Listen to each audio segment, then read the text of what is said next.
I hereby call to order the March 29th, 2023 meeting of the City of Prescott General Plan Committee. Board members present, please say here when I call your name. James McCarver. Here, just here. Gary Warub. Deborah Thalassides. Here. Don Michaelman. Here. Rob Moyer. Here. Jim Huffman. Ralph Hess. Here. Mary Fredrickson. Here. Andre Carmen. Here. Terry Sapio. Here. And Ted Gambogi is here. This is an open meeting and is recorded by the city. The proceedings are being televised by representatives of the public media, the public, local cable, and/or radio stations, and may also be rebroadcast. The number of board members present is 9. And so that will require 5 votes for a majority. All parties wishing to be heard, including committee members, are required to state their name prior to speaking in order to ensure proper recordation. Members of the public are required to state their name and address for the record so we may know who is speaking and be able to contact them at a later date. And here comes Gary Warb. We have in the audience today our Honorable Mayor Phil Good, Councilman Steve Shiska, and Councilman Eric Moore.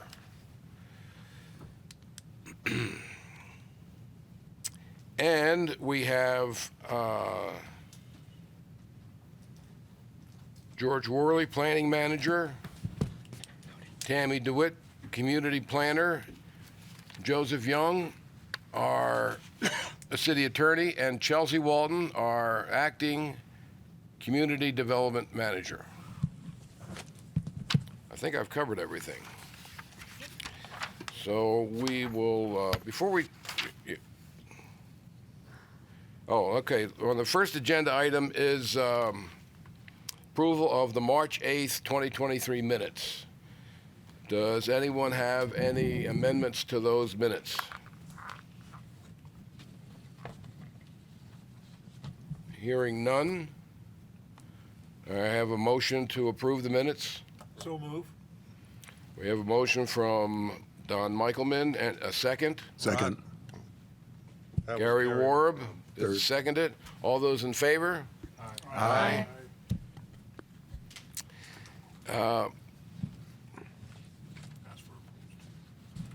Oh, yeah. Anybody opposed? Thank you.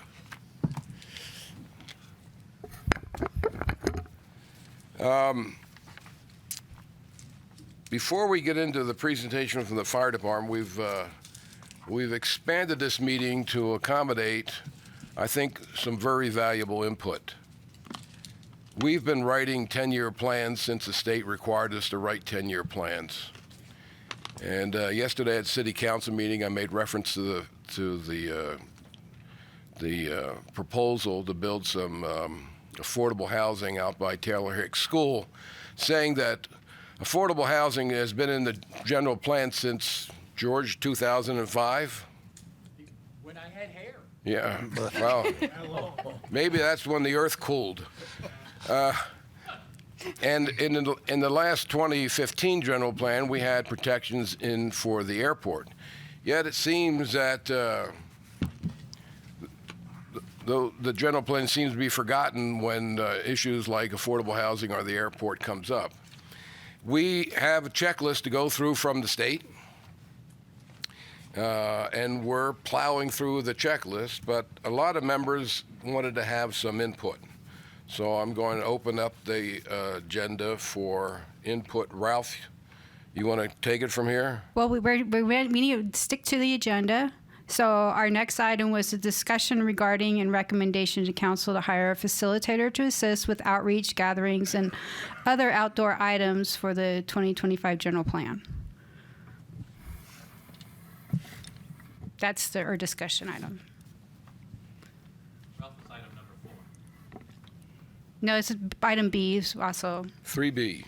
yes. Discussion regarding and recommendation to council to hire a facilitator to assist in outreach gatherings and other coordination items. So that's our agendized item.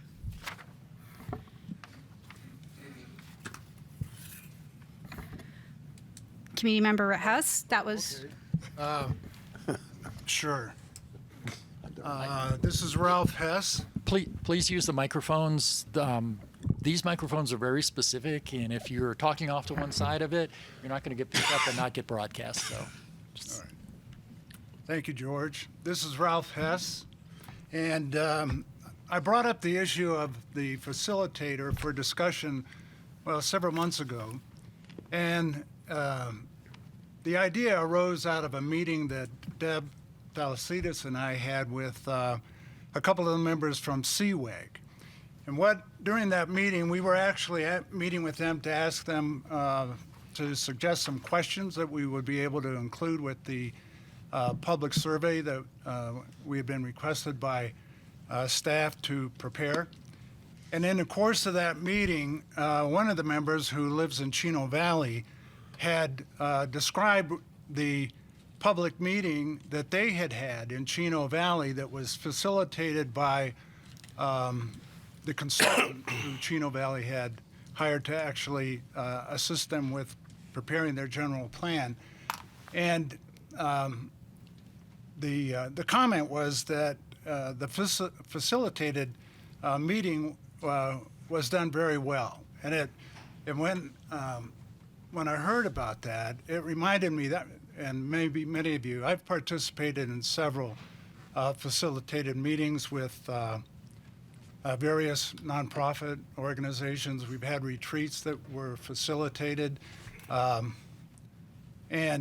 in fact, the city uses a facilitator, Barry Aarons, to assist council and staff and the public in its meetings for the strategic plan. So I know it's not a concept that's alien to use in the city, and perhaps many of you have had experience with it. And I've had mixed results with it. I found that if everyone who's involved in the facilitated meeting is agreeable to collaborating with one another, you have a successful facilitation. If there's components of the meeting that are not interested in collaborating, and it's not going to be a successful outcome. So the idea at the time came to me that, hey, it would be helpful to relieve staff of the burden of having to facilitate those agreements while they're also doing all of the other duties that they have with the planning and zoning, and also with what they have to do with us.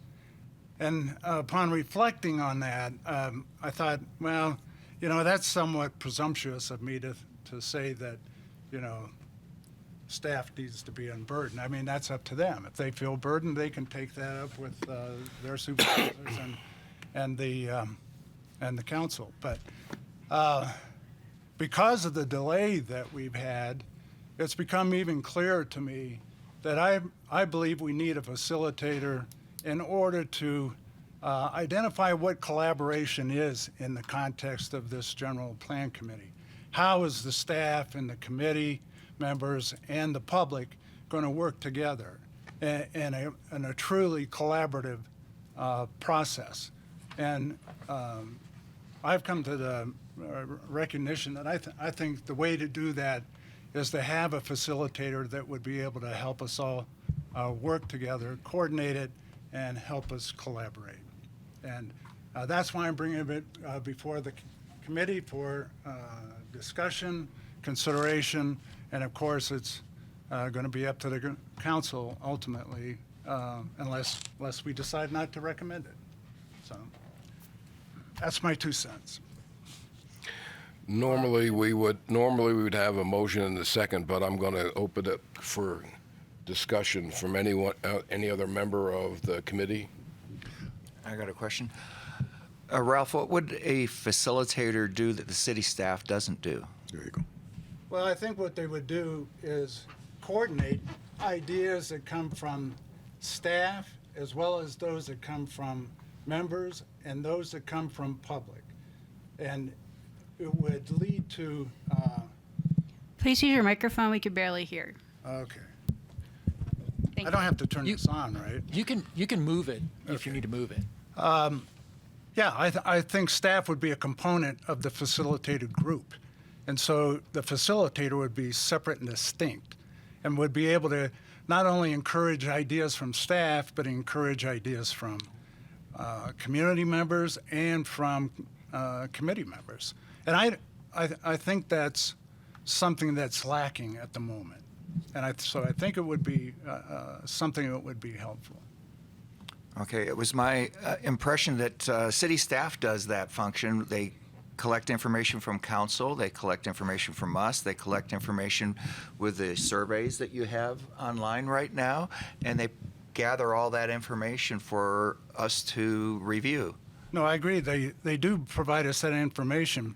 But what I'm encouraging and wanting is a process that involves participatory decision-making that includes not just receiving information, but also participating in the decision-making that is going to be involved with this process.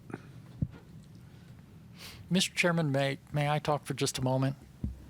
Yeah, you're all smiling at me because you know it won't be Could a you moment. put your sword down and your? I left it in the front seat. And I apologize. I had some eye surgery, so hence the eye patch. It's not an effort to disguise myself. Looks good on you, George. Thank you. I think I understand what Member Hess is talking about.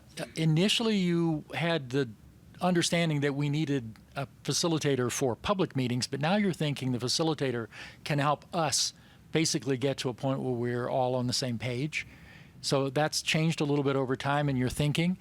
If that's the case, if you will allow me, let me walk through a couple of steps that we've taken in the past and that we started here. And I apologize if we didn't explain this clearly at the beginning.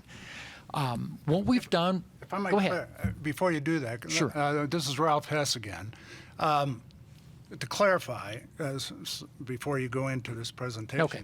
I'm not saying we need a facilitator at these meetings.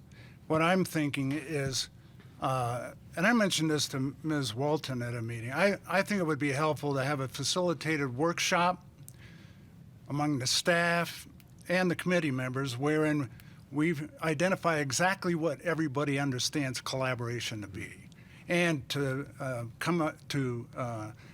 assist us in developing ideas that come from every source. And then also working with the public outreach. The public outreach, you're right. Initially, I was looking at that because of what I'd heard about the Chino Valley public outreach Right. meetings, and I thought, well, that sounds like a great idea. And so, so I'm not talking about facilitating meetings. Perhaps Just- periodic workshops just to touch base to see where everybody's at. And to give you an example, I'll give an example of why I think this is necessary. Back in November, the committee members were asked to provide sample questions, or actually to look at sections 3 and sections 5, and then and provide questions that we thought would be helpful for a public survey. And we were going to discuss it on December 7th. We never did. And so I raised the question about when are we going to ever discuss it. We never did. And then at our most recent meeting on March 3rd, we have happy to see a new website, but we also have survey questions that we had never ever seen before, or ever discussed, or ever even approved as members. And the questions that we had submitted, I suspect mine had been maybe lacking, but it's helpful to know why and where it's lacking so as to improve future submissions. So we never talked about that. And then when I'm talking about my view of collaboration, that would be a demonstration of lack of collaboration. And so my view might be different than others, And I'm just suggesting a facilitator would help us overcome that obstacle. See, there's some sense that we're on the schedule. We got to have this thing ready to vote for 2025. And so the last two meetings was Climax, and before that was Simpo, and today's the fire department. And to Ralph's point, the survey went out the door, and there wasn't this interaction where they said, okay, these are the questions we got from you, and these are the questions we intend to put in the survey, and this is the reason why, and this is why we don't intend to use your survey. Before we keep going down this line of checking boxes to listen to all these people, we want to be able to dialogue and say, well, why didn't you put this? I think this is an important question for this reason. Those are examples, I think, Ralph, that support what you're saying. Ralph Hess, yes, I agree with that. Mr. Chairman, and I definitely want to come back to you because this is all on your shoulders. For many years, I trained with facilitators. I was a facilitator. There is a formula for that. It's do what, with what, and how well. I agree with Ralph in great theory that we, not this group today or on our monthly meetings, I think we need a meeting where we decide exactly where we're going, how we're going to get there, and what's going to be involved. I would like to see, because people come to me, I've been going door to door talking to medical people, other people who feel that they've been left out of the planning for this community. And we need to talk about things like medical and all of that stuff, health, all the statistics. But I think it needs to come in the order of an agenda that's formalized through a planning process. Sit down without restrictions and say, where are we going? How do we get there? And what's really important for the future of Prescott? And I think a facilitator would be great for that. We did have at the last general plan that lady that came that was doing general plans for other communities. I can't remember her name. She was a consultant. And they were very pleased with her. I agree. I don't want to see this meeting. You are the facilitators. And we have legal advice. I think we have everything we need for the individual meetings. But for the long term, so I really appreciate that you've already have an agenda, and I had asked Tammy to send it for the next several months. That's really important. But we're talking the next couple of years. Right. Where are we going? How do we get there? And how well are we going to do it? Thank you.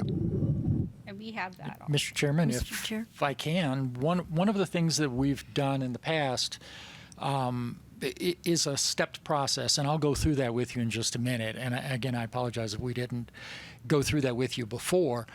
But from a staff perspective, what Member Hess is talking about doing with a facilitator coming in to make sure we're all on the same page, we're not opposed to it at all. I think that would be helpful to us. We generally, it's going to sound like I'm blaming physical situations, but we usually, in the past, have had general plan committees sit down at a round table, and the first meeting or two, everyone's sitting at a round table and we just talk. Right. What are we doing? What do we think the steps are? What are the processes going? This one started out too formal, with you sitting at a dais and us standing in the audience. Right. And that didn't facilitate, it didn't allow for the type of interactions that we usually start with when we do a general plan committee, which is a roundtable discussion, very similar to what Gary, is it okay if I use your first names? I apologize. Yeah, I don't like being called Okay. member. Gary versus Ralph are both talking about the same things. It's really a coordination of how we're all moving forward. There's only one team here. There's not a staff team and a committee team. It won't work that way. It doesn't work that way. There's only one team. The process of us presenting to you in this format, like we're presenting the city council, doesn't facilitate the kinds of dialogue that we need to have in order for this to work smoothly. What we need is a different format for the meetings, and we've got that agendized to discuss. One of the items I asked for on here a little bit later. The concept of having a facilitator come in to make sure we're all on the same page at a single meeting is a great idea. Facilitators at the public meetings may work for us. It depends on the format of those public meetings. What we've seen in recent history is that an open house style meeting where you have the public come in and they walk around and their staff who can answer questions at various locations doesn't need a facilitator. If we have a more formal presentation to the public, then a facilitator works great. So part of that will depend a little bit on how we determine a little bit later before we go into those public meetings what format we want for those meetings. So a little bit of history, the reason why you're getting presentations from staff from various departments. Committees are great because you all bring in different expertise, different backgrounds, different histories with the city. But what that also means is you don't have a baseline where everyone's on the same knowledge level. And we need that in order to have all of you participate in the discussions as we move forward. And what we've done with the past is have speakers come in, subject matter experts come in, and basically bring everyone to at least the same level of knowledge about particular topics that we know you're going to have to deal with, because they are the topics of elements that are already identified by the statutes. We know you have to have an open space element, so you're going to have a presentation by an open space expert. We know you're going to have community facilities, safety, police and fire, so we're going to bring in experts to bring you all to the same level on police and fire requirements. That the purpose of that is just to create a baseline knowledge among the committee members and planning staff. Because if we haven't heard from the fire department in a while on a presentation, we don't know that much about their needs any more than you do. So the first part of our processes in the past have been to spend 6 months having that level of knowledge brought up to an even level. That is, a series of subject matter experts come in and speak to you on those topics. That doesn't mean it's the only thing on an agenda, and we certainly can talk about many other things as well. But those, I believe strongly, we need to continue to do until we've gone through the major subject matter experts that we believe you need to hear from in order to be able to put in good input when we get to the writing stage of the plan. George. So we're not at that writing stage yet. Yes, sir. When you build a house, first thing you do is pour footings. Then you frame it. Then you roof it. Then you plumb it and wire it. And then you start finishing it off. Maybe and you get inspections along the way, just pointing it out for the public. Yeah. And maybe what you're hearing from some people is we're getting a presentation from the electrician, and then we're getting a presentation from the roofer, but we don't know how the diagram, the flow chart, the Ishikawa fishbone diagram of how this house goes together. And whether we have a facilitator or don't have a facilitator, we still need to have these roundtable discussions we're not just here to say, thank you for your presentation, thank you for your presentation, oh, thank you for your presentation. Right. And then somehow or other build a house out of that. Deb, you wanted to make a comment? Yeah. I remember back to the first couple of meetings, we were all talking, I think the first 2 meetings, we talked about what we wanted to see happen in this plan. And I think to a person, everyone said, this plan needs to be different. This is why I'm here. This is an important time period in Prescott's history. My interest in all of this is that if we do things the way we've always done them, we aren't going to come up with anything different. And one of the things I've observed about Prescott is the same issues resurface. Sometimes it takes 10 years. George, you're nodding. Thank you. I'm going to use a controversial one right now, Glassford Hill. That was a hot issue in 2013. It's going to be a hot issue again. We're facing some new issues this time that we haven't faced before because the city is more mature. Infill development, and I know I'm speaking to the choir with Ted and Don. It's a different senior moment. Sorry about that, Don. There's going to need to be a different focus. So my perspective is let's do things a little bit differently. Let's not do the same thing we did the last time and the time before, which to a person we've all said, and it worked, and everyone worked really hard on it. Let's do something a little different. Let's bring an outside perspective in if the city council agrees and if there's funding available, just to help us facilitate the conversations among us, between us and staff, and between all of us and the public. The last point I want to make is collaboration takes a lot of time.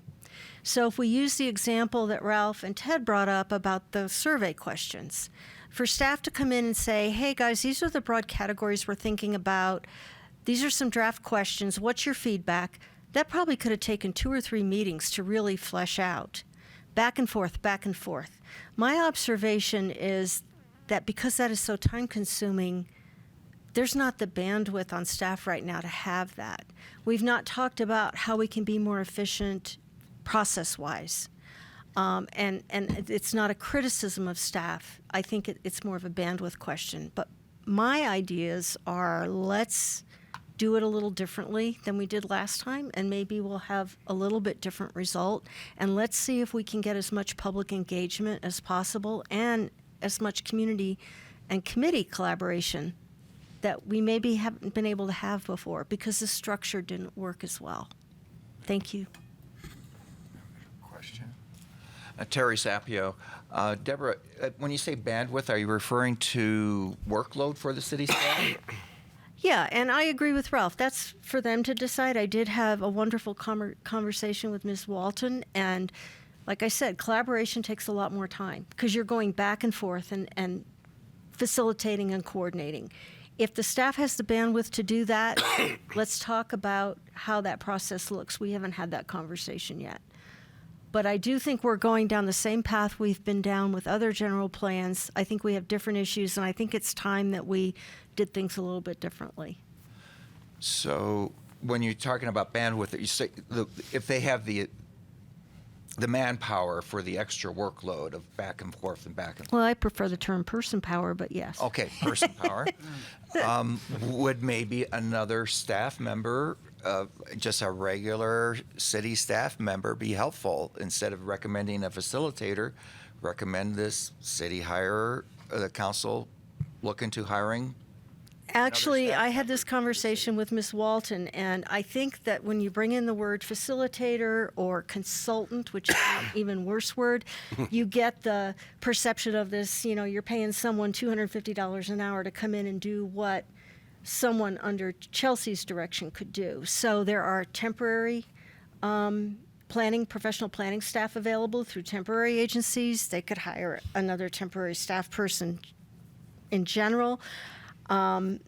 I just feel like we need someone who has strong facilitation skills, and I believe that those exist on our current staff, but they're not dedicated to this effort. They've got a million other things to do. And to do it right, it's really time-consuming. I'm wondering, in listening to Ralph and Deb and Gary and you talk, if some form of bifurcation is appropriate, because we didn't start like we normally started with roundtables. And right now, staff is inundated with getting everybody scheduled like the fire department or somebody else, and we're not dialoguing.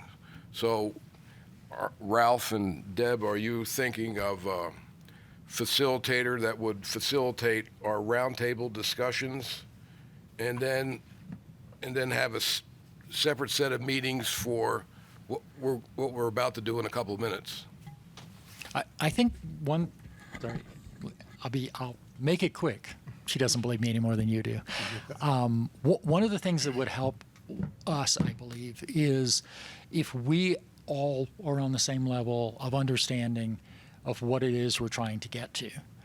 There are certain things we absolutely have to do. We have to meet state law requirements, timing-wise, element content. There are certain basic things where we don't have flexibility. We have to have those things. What's in them, what we say, we have lots of flexibility on.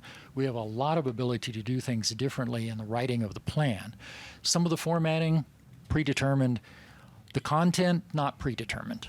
That we have flexibility on. again, to use Ted's analogy, you do have to have a foundation, and we believe the presentations by subject matter experts are still important for you. As far as discussing what and how and who, we're open to having a facilitated meeting to do that. I would make one strong recommendation. City staff at the City of Prescott is great. Compared to any other city this size, we are head and shoulders above anyone else as far as levels of expertise.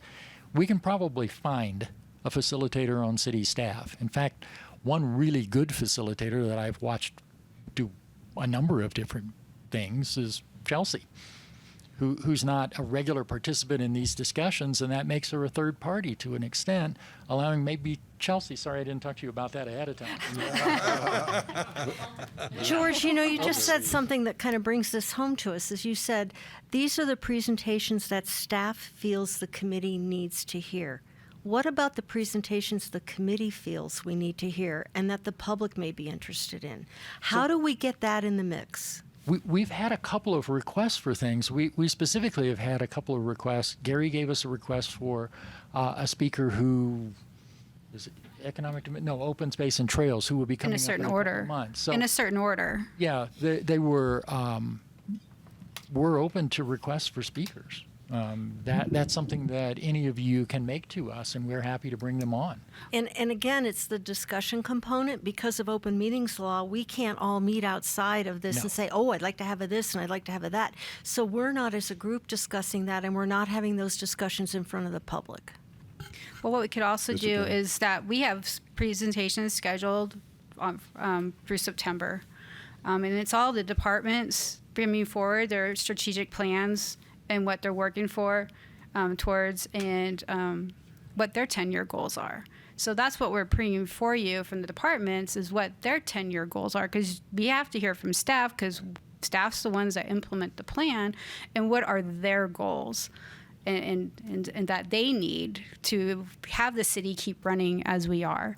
So that's what we're bringing before you as a list of presentations from all the departments, and this is part of the education phase as the city staff and I, because it's not just me, I have representation from all departments in the city helping update the current information in the current plan. So that's what we're working on in the background, and these are educational meetings right now to get you guys up to speed from the different departments of what they're working on and what their goals are. Maybe we need parallel meetings, open to the public, more roundtable, and then staff can complete this list of presentations we needed here. I think there's another point to be made. The city department, city staff have 5-10-year goals. I think the general plan needs to have some goals too. For example, we can't have some of the smartest people in Prescott come together and work for years to produce a plan that is put on the shelf somewhere. In the case of affordable housing, we need to find a way to make that more actionable. And in the recent case of the airport, we need to make that more actionable. So when it comes time for city council review, they have a little bit more than just a general guideline. Otherwise, we're spending years to write a plan that it just goes on the shelf. Right, back at square one. So, Chairman, committee members, thank you for your time. Thank you for your willingness to be on this committee. My name is Chelsea Walton. I'm the interim director for community development, and I'm hearing that there is greater opportunity for collaboration and consensus building. Specifically, 3 items I wanted to address. Number one, the need for potentially increasing some bandwidth. We have requested some planning positions in the budget process, but as you know, being a public entity, we are at the mercy of other budget constraints and other departments needing staff as well. So our intention is to undergird what we have at staff and our capabilities right now with additional folks that can be integrated into the team and help us moving forward. Number two, with regard to the collaboration and facilitation of discussion, it would be my recommendation that as Ms. DeWitt, and thank you, Tammy, for all of your hard work. This has been a monumental task, and we have some really great personalities and strong personalities that we need to engage, and it's not easy all the time. So thank you for your hard work in that. But with regard to it, as we've discussed before, we have booked this venue from 2, I believe, till 5. Is that correct? So there is opportunity at each of the regularly scheduled meetings to receive a presentation and then have a collaborative consensus building discussion as to what do we do with this information? Is there more information that we need relative to this particular presentation? Are there other presentations that we'd like to see in the future without messing any kind of scheduling or, Mr. Gambogi, the boxes that need to be checked, without needing to reorder those things and without any concern to, the public open meeting laws, using these regularly scheduled meeting times and maybe having on at the back end of the agenda an opportunity, a workshop, if you will, a discussion where it's an agendized item of discussing the presentation and future process. Staff has done a fantastic job of overviewing and providing an overview of the process with the education and then the work and what comes next.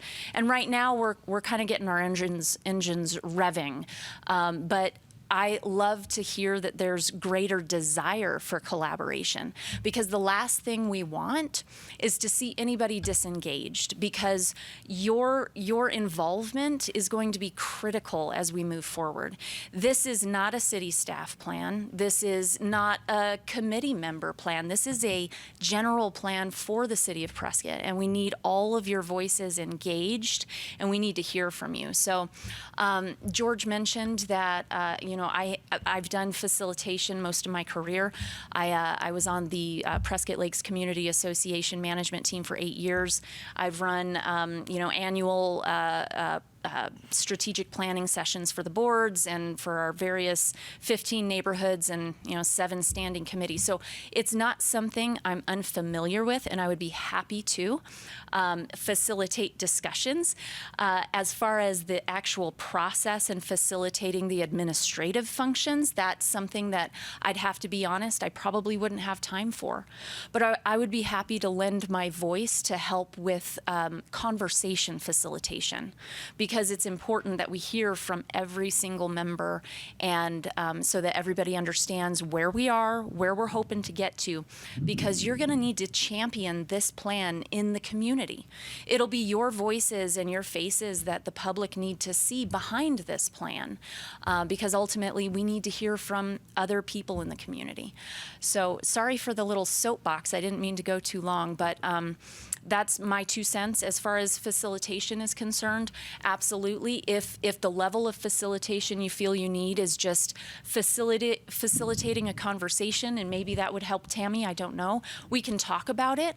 But perhaps, Mr. Chairman, if you'd like to put on the next agenda, we can schedule some time to talk about what it looks like in the future. I know we have our fire folks here, and I don't want to take too much of their time, but this is your venue, and I don't want you to feel rushed, and I don't want you to feel like we're not giving you the time and the space to think, to discuss, to mull over, and to wrestle with ideas together, because that's what makes a great plan. Okay, I'm not going to ask for a motion or a second, but I'm going from the committee.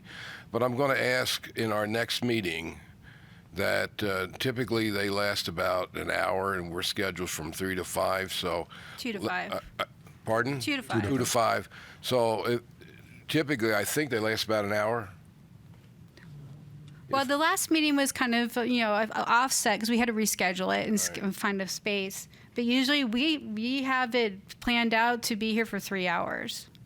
Well, then we're going to have to find some time to accommodate the roundtables that we've not had, and to do that in a manner that's facilitated so that we feel that we have ownership of this.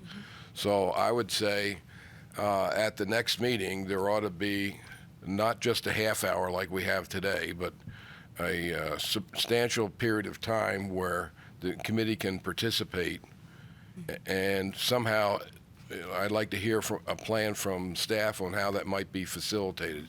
Will that work with you? And we have that Ralph? on as the item on for the next agenda, discussion of committee meeting format. Yeah. And I think it would be helpful. I'm sorry. Oh, no. Did you have a comment? I asked Well, I had a Ralph question. questions. Oh, I apologize. Okay, Ralph Hess. As I've been listening to the discussion, I have a couple ideas. One, I'm going to address the issue of collaboration, because when George was talking about committee members can ask to have certain things put on the agenda, to me, that's not collaboration. I mean, that's saying committee members can request something and then we'll decide, we'll make the decision. When I'm talking about the need for a facilitator to assist with participatory decision-making so that the decisions that are being made, and I'm not minimizing, in fact, I want to maximize the importance of staff coming forth because of their experience with past general plans, their knowledge of the statutory requirements. We need all that. But we also need to have the expertise from this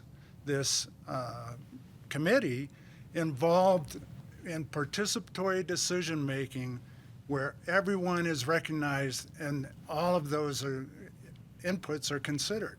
So the bottom line, I guess, is I'm going to suggest that modify what I was suggesting before. I think it would be helpful to start with a workshop that's facilitated by someone outside the organization who's not tied to the organizational culture in this city. So I think it would be important to have a workshop, and maybe the city attorney would be able to be helpful in setting an agenda that would be satisfying for us to have a broad discussion about the process that we're going to have. So we have it facilitated with staff and with the committee members.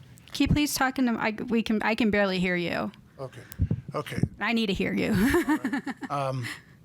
So that we can have a workshop where we talk about the process that we're going to have and identify exactly what is going to be expected of this committee, what's going to be expected of staff, and whether we're going to participate in developing this plan and what exact role that we're going to have. And so I think if we have a workshop, a facilitated workshop, at that workshop we can decide whether we need any further facilitated outreach programs, or we can decide exactly where we go from there. And I think that might be an easier way to address this issue. And I think we should have a motion so we can decide whether we're going to ask the council to do something, because we're 7 months or so into this process. And I think it's important for us, when we're listening to the information that's going to be provided to us, that we know in what role we're actually listening to that information and what we're intending to do with it. See, Chelsea, this is why I asked for a meeting last week. In the Charter Review Committee, we're meeting a lot of times twice a month in order to get it done and get it before the voters. We could have a separate meeting. Absolutely. And then we can stay on schedule with the scheduled presentations that we hear, but we can have a scheduled meeting to discuss the issues that Ralph and others are bringing up. Yeah, I actually like Ralph's idea of the separate workshop meeting. I was simply advising the committee that you have time on the back end of your agendas in case there's scheduling conflicts. I schedule meetings regularly, and I've never had to do it with 11 people before, so I know timing can be difficult. So absolutely. And if you would like an outside facilitator to host that workshop, I'll work with my team. I'll work with other city departments to see what outside folks they've had do that before. I mean, we can give it a try. We definitely want to be a partner. We're a partner and a team member in the process, and we're not opposed to anything as long as there's consensus. And like you said, Ralph, the collaboration, it's so vital, and it's important to get on the same page as we move forward. Okay, do I hear a motion? Actually, I would like to make that motion, Mr. Chairman, if that's okay. I would like to make a motion that this committee and staff and whoever wants to be involved meet in a legal format to discuss the future of how we're going to plan this group. Yeah, would you like the facilitator for that, the outside facilitator? Because that might cost some monies. I'm not sure yet, but I'll work on that. I'm considering you facilitating that meeting. Okay, I'd be happy to. Second that motion, if it's with Chelsea Walton facilitating that meeting. Fantastic. Okay, we have a motion, we have a second. Any further discussion? I'd just like to say that I like Chelsea's idea, this Jim McCarver, that the meetings that have been scheduled out for 3 hours have never gone that long. And I think that we could probably go through our agenda and use the back end of that time for our roundtable discussion rather than a separate meeting. I think we have time to do that. Tammy, what's scheduled for next time? We have tourism and economic development. How long do you expect that to take? No more than an hour. So we'll have 2 hours at the end to do the roundtable and it kind of dovetails into what we were going to discuss at the end of the meeting anyways, the plan for the next meeting. So this gets us ahead of that. All right, Gary, you made the motion. Are you accepting Jim's Yes, amendment to your motion? With one more caveat, I would like it not to be in a dais situation. I'd like it to be in a round table physically. We're working on trying to figure out how to do that here. Mr. Chair, I'd like to amend the motion to include an outside facilitator. Well, we have a motion Yeah, we to have a have motion. Chelsea We have a as, second. we have a motion right now with Chelsea as a facilitator. So, I mean, unless Gary's willing to amend his. Actually, I'm not. Okay, we have a motion and a second, and we've had discussion. So all those in favor, aye. One more question. Are we voting on a separate meeting for this? Or is it going to be just added to At the end. Yeah, okay. Mr. added Chair, to if I the could end. restate the motion for everybody's clarification. Yeah. Pardon? Would you like me to restate the motion for everybody's clarification? Or Gary, would you If like we to? have enough time, yeah.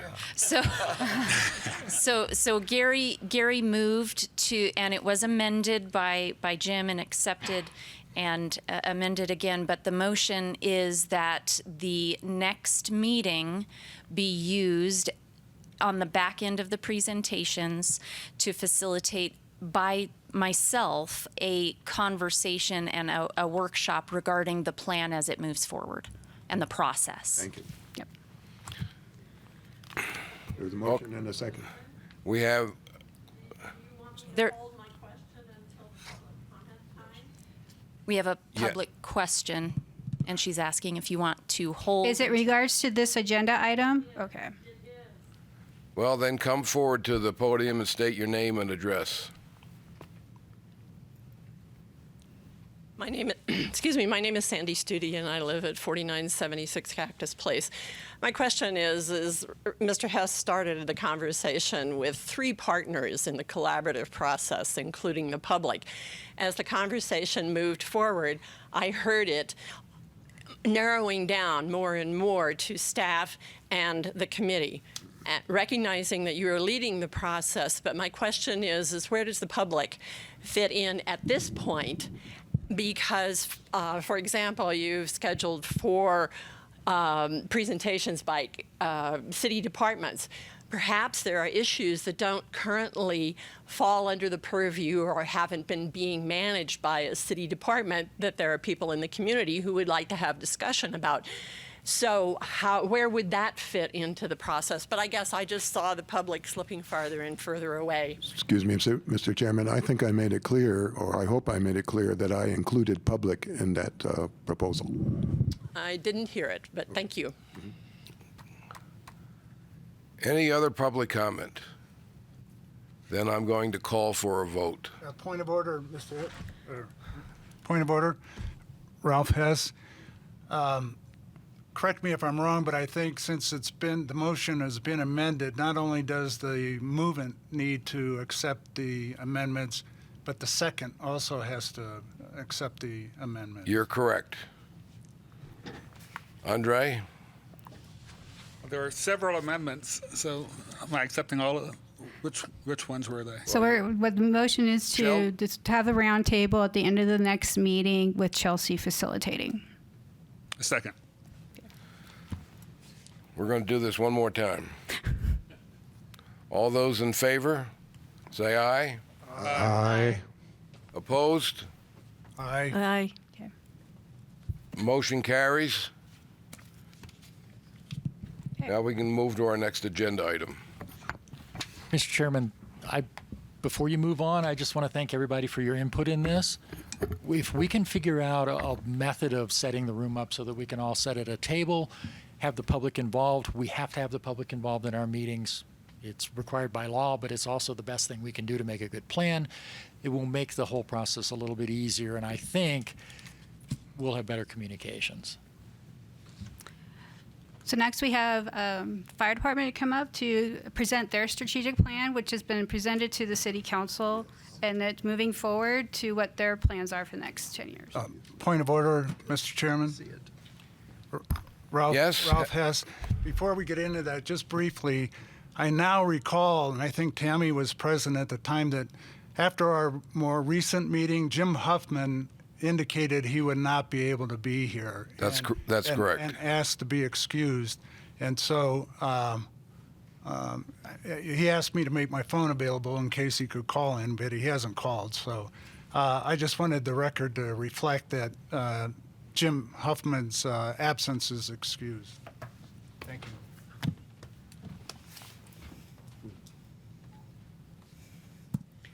All right. Are you ready? Here we go. Let's talk about the Prescott Fire Strategic Plan. I'm hoping by now that many of you have seen parts of the presentation or seen some of the media coverage. So for introductions, first of all, my name is Holger Durr. I'm the fire chief for the city of Prescott. Greatly appreciate the opportunity to present this to you. And I have modified the presentation that went before council to focus a little bit more about the capital side of things. Now, one thing before we get into this plan, and as you can see already by the title slide, this is a 5-year plan. So in terms of the traditional classic planning model, this is a strategic plan and not a master plan. So I do want to call that out, is that while there's capital that is covered in this, it is not a capital primary plan, so to speak. So really want to show you what those major updates that we made as part of the process were, discuss those capital project projections, and then obviously engage you in dialogue and answer any questions that you might have. A couple of items that I really want to cover up front, and again, you probably have seen this in some of our other presentation material. This is a time for the fire department to get innovative. We are very far behind in terms of our public safety infrastructure. However, we're also a little bit behind on using innovative practices to help us with our primary mission.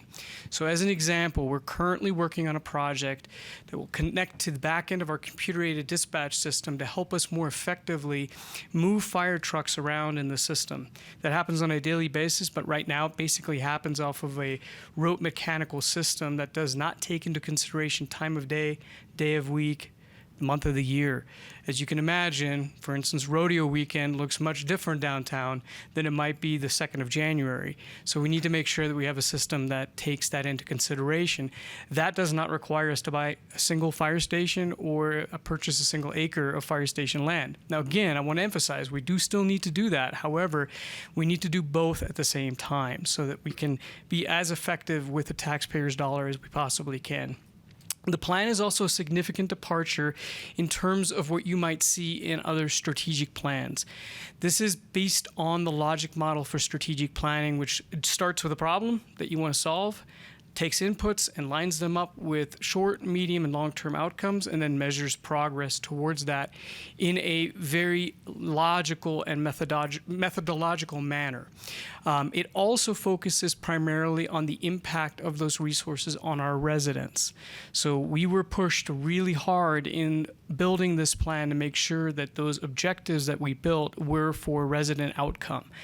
There's a lot of times when a department kind of gets into the room, takes the public input and puts it together, just like this previous conversation, that we can drift towards making sure we get a department that fits, quote, our needs. Well, the department is here for the residents. And so we were very, very dedicated to making sure that this was pointed back to the citizen at all times. We also adjusted our entire fire department budget structure to align with the key plan elements. And that's back to that logic model that I was talking about. So we now have 15 program areas that are in 4 major divisions, and those divisions measure outputs, they measure outcomes, they measure efficiencies, and they measure demands. That helps us take that taxpayer investment and make sure that we're doing what we say we're going to be doing with that money. So, a couple things about our environmental scan. We're currently at a crossroads because of significant community growth, an increase in service demand, and of course, rising costs. We are capital and human capital intensive department, and all of those costs have increased significantly recently. We also are at a place now where our community's needs are not being met at the same level that our stakeholders expect. How do we know? We asked them. So we went out and did plenty of community engagement as part of this plan, including in 2019 and again in 2022, to make sure that we understood what the expectations were. Now, that's a tricky proposition because if you ask the average American citizen, what do you expect from your fire department, invariably you will say, get there fast, make my problem go away, and be nice while you're doing it. That's basically the mission of most American fire departments, but there's a lot more that goes into that. How fast is a fast response time? You know, we could argue back and forth about that quite a bit. I'll point you back that is, to me, an output. A response time is an output. What you do with that response time, the number of residents that you save, the experience of fire loss in the community, that's the outcome we're trying to achieve. And so it becomes a much more informed conversation when you leverage outcomes into that strategic planning. We also have become significantly reactive. And I've got a couple of just highlights about our department that I want to really emphasize here. And that is that 75% of our floor members, so our firefighters that are assigned to a fire truck, manage operational programs that in most other fire departments are managed by somebody on a 40-hour work week in an administrative capacity. The best example that I think that makes it very accessible to the residents is our emergency medical services program is ran by a captain at Station 75 across from Costco. And what I mean by that is he's responsible for making sure the medical legal aspects of that program are dialed. We are a advanced life support department, which means we are subject to DEA regulations with controlled substances. He manages that oversight. Of course, he utilizes other resources within the city to make sure that that's taken care of. But that is an example of where we're leveraging some of those resources that are currently assigned to the line. And that's what I mean by saying we're very taxed and beyond our capacity. And what my concern is, as the fire chief, is that when you have an organization in that posture, we do a lot of things reactively. Now, when we hire folks like me, when I was back in my 20s, they looked for somebody that was able to take a limited amount of information, make a decision in a really quick amount of time, and make a problem go away. Well, that's not exactly strategic planning if you think about it. And so when we get taxed the way that we are, we get reactive by our very nature and by our training, and that's where this department finds itself. Let's see, let's go this way. How about that? So, the city. Obviously, you all wrestle with this far more often than I do, but we are in probably one of the most complex city policy environments we have found ourselves in the city of Prescott. And that's currently layered on top of that fire department issue. Public safety services are obviously primary function, but we got wide-ranging community issues right now. It's just to name a few: Save the Dells, the airport, expansion in North Prescott, water. Those are all issues that I need to be aware of as the fire chief and make sure that my planning integrates with that, but doesn't drive or hinder that. That is really for the policymaker to let me know how and at what pace they would like to see that happen.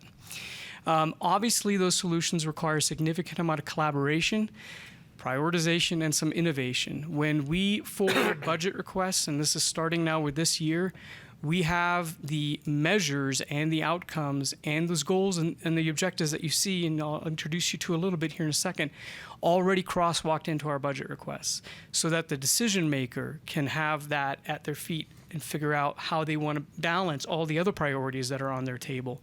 I am not the kind of person that's going to say it should be fire all the time. As a matter of fact, I've mentioned this many times in our management team meetings at the city. I'm serious.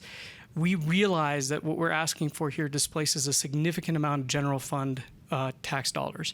That means I have to be very collaborative with the other departments in the room to make sure that we can share that. So for instance, if we build a station in North Prescott, what else can we put in there? A police substation, IT infrastructure. Those are just some things. Community meeting space for community outreach. Those are some ways that we can leverage that tax dollar and make it go much further than if we said it's just a fire station, if that makes some sense. Okay, so here's a little bit of a data picture for you. So in 1995, which is when Station 75 was built, the one by Costco, we had a population of around 30,000 and our incident count was about 4,000. And I'm going to get into that incident count and our average daily population in just a second because those numbers by themselves are a little bit more complex. Our operational staffing at that time was 45, but that was also at a time when we were cross-staffing Station 75 with, at that time, basically the Central Fire Protection District in Prescott Valley. It was a combined crew at that time. And so since that time, and you can kind of tell, our staffing and our station count, definitely not, has not kept pace with that. So in 2022, the year that was just completed, that's our latest set of data of 11,844 calls. Now, this department delivers 368 unique services that we found out as part of this planning process that has far more to do with other things beyond emergency response.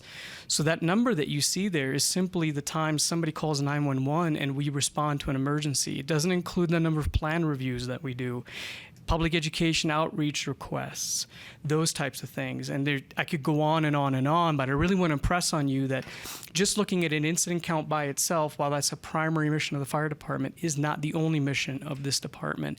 And we need to make sure that we take that into consideration. The other thing is we were able very recently to figure out that the average daily population in Prescott is around 100,000.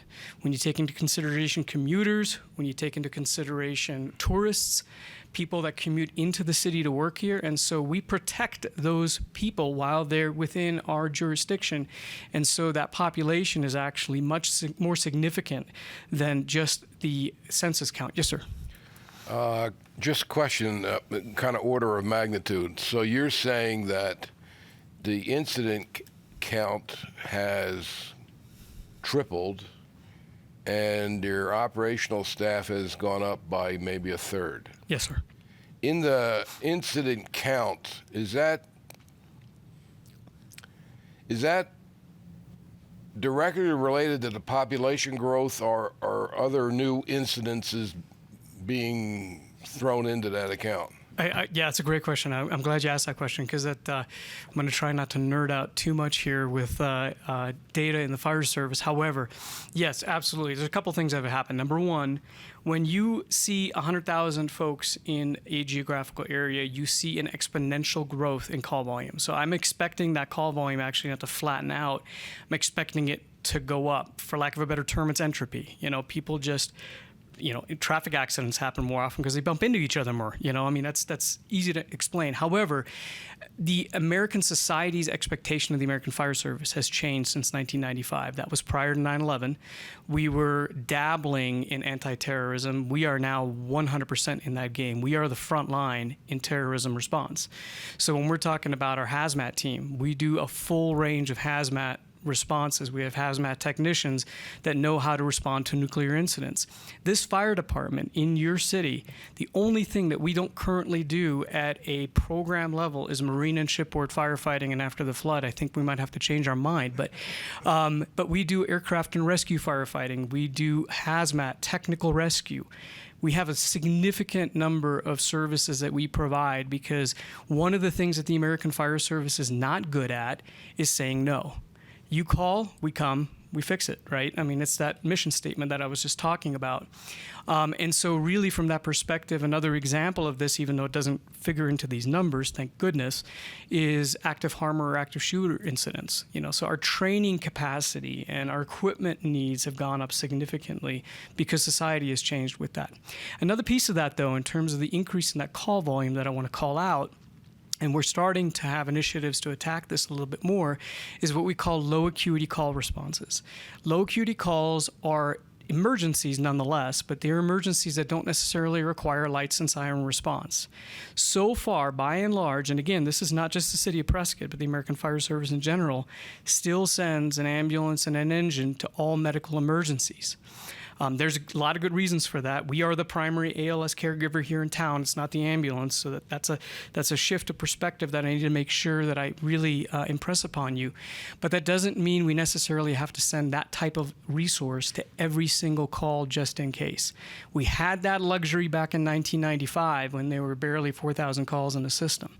Now, we really need to get smarter. We need to figure out, okay, what does the caller on the other end of the line really need, and what's the most appropriate resource that we can send to them. So for instance, having a low acuity community paramedic that can respond to things like mental health emergencies would be something that we should be considering because it's far cheaper and far more impactful.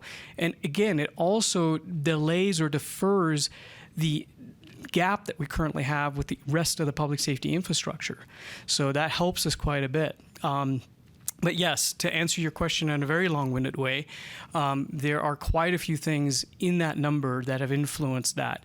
At the end of the day, though, what it does is it has an impact on our response times.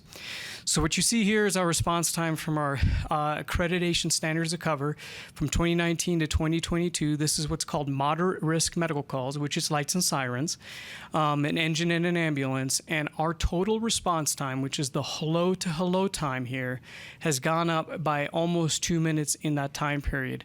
I do want to call out a couple of things of that incident count. And I think, yes, the mayor's here. He asked me a question at our first council meeting about this. Well, why did that number go up so much? A few things happened. Number one, in 2019, we got into fire service accreditation, and that changes the game for the way that you do business. A lot of the strategic planning that you see here presented today is a result of us getting much more serious about the data side of what we do and the continuous quality improvement side. And that also means that we were doing not as good of a job as we are now at categorizing those calls appropriately. So that's not to say that in 2019 there were almost half that number of calls in the system. It was simply that the categorization wasn't as appropriate as it is today. However, what's really important to note is that when you look at that response time for those incidents, remember I said in this slide, we ran 11,844 calls. Now, when you look at that data set of 6,775, that gives you a pretty good indication that that is a reliable data set to tell you generally how we're doing in terms of the overall health of the response system. So that means that 11 and a half minutes from the time someone says, what's your emergency, to the time a fire engine stops at the front door of a resident and gets off and starts rendering care is currently the experience of our residents. Yes. Could you tell us who the accrediting agency is? And when you say you're taking it more seriously, when was the department first accredited? And what has changed? And because I'm assuming that applies nationwide. Yes. Changes by the accrediting agency. Yes. So we are accredited through the Commission for Fire Service Accreditation International. They're a nonprofit out of Chantilly, Virginia, and they are run by a board called the Center for Public Safety Excellence, which is made up of the International Association of City and County Managers, the IFC, which is the National Association of Fire Chiefs, the International Association of Firefighters is in there as well as private industry. What they do is they use and measure us by industry best practices. So there's about 255 industry best practices in the current accrediting model. And one of those industry best practices is that we do exactly what we're doing right now, which is to say we measure our performance and we daylight that and talk about that with our elected officials so that we can have a policy level conversation about our response performance. Now, what happens there? You know, the old adage, what gets measured improves. And that's really where we're at. Now, granted, in this case, what got measured didn't improve necessarily, but I would say it got more accurate. I would contend that probably around 2019, the actual call experience was closer to that 11.5-minute mark at that point in time. I don't think it was at 9:44. We got better. 2019 was when we had our first accreditation site visit. It goes in 5-year cycles with annual compliance reporting. We just got past that hurdle and we're recommended for another year of accredited status. And that is because we're showing them we are working on improving. Accreditation is not about perfection. It is about making sure you continuously improve through a consistent model, and that's what we're doing. Chief? Yes. Don Michaelman. Is the 11-minute what you want to be, or is that high, or is that low from what you want to be? Yeah, so that is high. Definitely beyond my comfort range. I'll tell you that the travel time standard for an urban area, now we're going to unpack what national standards mean and here in Prescott, is a 4-minute travel time, about a minute call processing, which is, handling the call at the 911 center, and a 1.5-minute turnout time. So that gives you about 6.5 minutes would be the national standard that we're comparing ourselves against. Now, if you've been in Prescott more than a hot minute, you know that it's not a gridded road system, and we have topography issues, and we have, realities around our, open space and natural features. I don't believe that we could ever responsibly fund a fire department that could give you a 4-minute travel time. And actually, that is one of our next steps in this conversation, is to bring forward a conversation that engages our stakeholders, starting with our council members, to say, what could it be and what should it be? Because if I'm going to measure and build fire stations towards a standard that right now I know that I can't achieve, that's a disingenuous exercise that I don't want to get into. I would contend that probably our travel times should be closer to 5.5 minutes as our standard, and obviously we're not there right now. Now, that's a gut guess, which I don't like making, as you can probably tell already in the short time you've had this presentation from me. I do like hard data, but I'll tell you 5.5 minutes is probably achievable in this town, and it is definitely achievable to make a huge leap forward towards that with the strategic plan that we're presenting to you today. Thank you. It's Jim McCarver. Looking at areas across the country that are geographically like what we have here, what's the average response time? So that I don't have for you, and that's partially because and this is not being, a proud Prescottonian in a way, but I would say we're extremely unique. I think we have something that nobody else has, which is why a lot of people are starting to come here. But that being said, what I mean by that, well, one of the things that we have that's extraordinarily best class is we have what's called a boundary drop agreement with Central Arizona Fire and Medical Authority. So the response system that we are working on and that this data set comes from is actually a 15 fire station, 3 battalion response system, of which we contribute 1 battalion and 5 fire stations. If we were to do that by ourselves, to get this level of performance, we would probably need 2 additional stations right now just to get that level of performance. So that is what you get with having, this best practice. The reason why that's relevant to your question is a lot of those other communities that are topographically similar to us, they don't have the luxury of having neighbors the way that we do and working cooperatively with them the way that we do. So definitely a little bit of a difference maker. And again, that's, I think, why outcomes are really important. What's the loss experience? Yes, sir. This is Ralph Hess.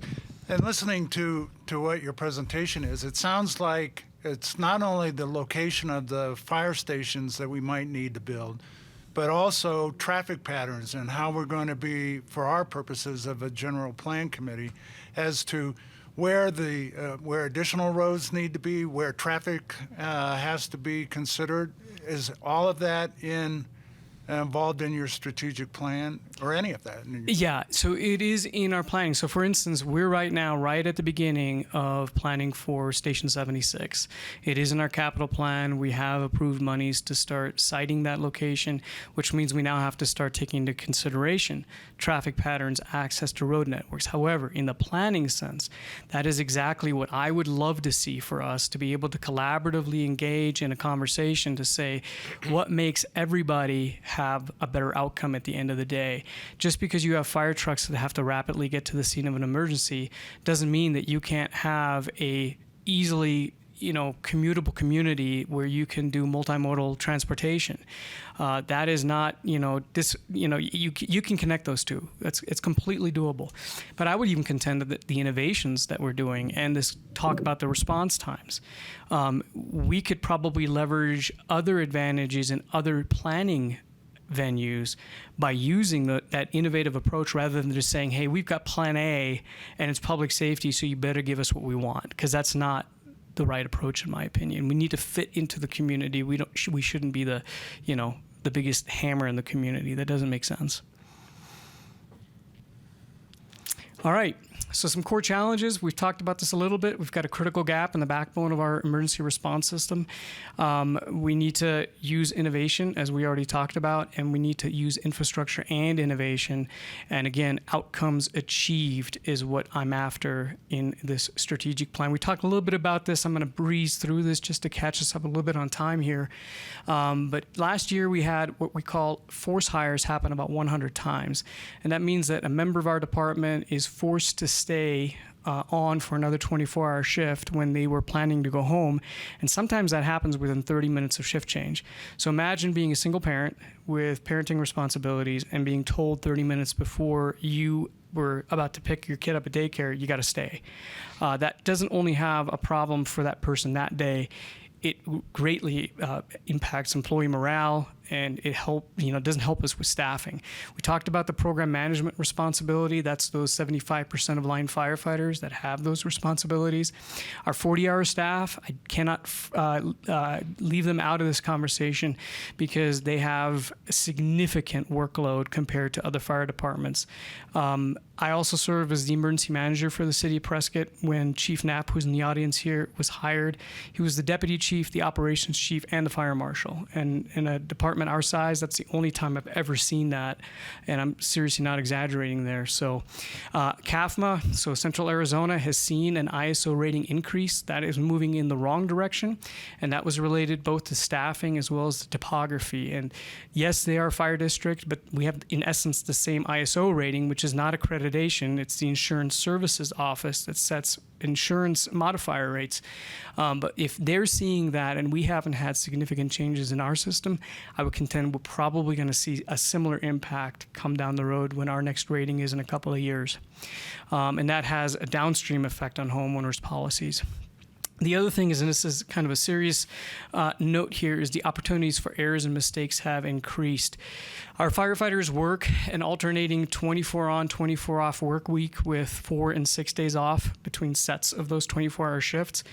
If you're working a 72-hour shift and you're a paramedic and you're doing drug dosage calculations in hour 71, your error rate increases. That there's, that the science is there. And so the more we can do to make sure we adequately staff and build our system, the better it is. We made a few changes that are key. I'm going to take you through a couple of those here today. And that is that our financial projections included feedback from our finance department. And that primarily was related to make sure that we really were able to demonstrate the yearly impact of the initiatives, not just the initiative themselves. The biggest impact is always going to be full-time equivalent employees, and that is now demonstrated in this plan. We also have a work plan appendix to make sure we track annual progress. We put that work plan appendix into our senior leadership leadership team agenda.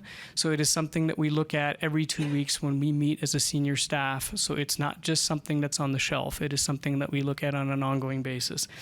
And we've added a glossary. I realize the fire service, along with other public safety entities, love acronyms. I think the only folks that love acronyms more than us is the military, and so we're close behind those. So having a glossary makes it much easier to understand what's going on. So a couple of funding assumptions here based on the 5-year plan that I'm about to show you. It's almost $32 million in new capital costs, just under $7 million in new ongoing operational costs, and yes, most of that is in staff. Those financial projections, and I need to emphasize that every time I say this, are not budget requests. So when the council adopted our strategic plan, they did not approve $32 million of capital for this fire department. That happens on an annual basis as a part of the regular budget process that has public involvement and a lot of transparency. We also need to be able to shift and change depending on what happens in the out years. Those capital expenditures, I'll emphasize this again, should be aggressively multi-purpose in nature. So police substations, IT infrastructure, community meeting rooms. And then, of course, everything that we get approved and implement, we should plan, do, check, and act. So we're going to measure those impacts. I'm going to show you exactly what that looks like right now. I'm going to breeze through these strategic issues, actually, because, again, I want to save some time here. We've covered a lot of this, so let's get into how the plan itself works. So we measure the impact on the environment, and we look for budget and performance. But in the middle of that, where you normally see American fire departments live, is just with a strategic plan, which is the tip of that triangle. We're using what's called a community risk assessment. That's part of our accreditation, as well as the standards of cover, which is also part of the accreditation model, to bring that together in a risk-informed planning process. So what does that mean? That means we look at the community, where it sits currently, and we assess all of the major risks that we feel could impact the community in terms of fire-related public safety.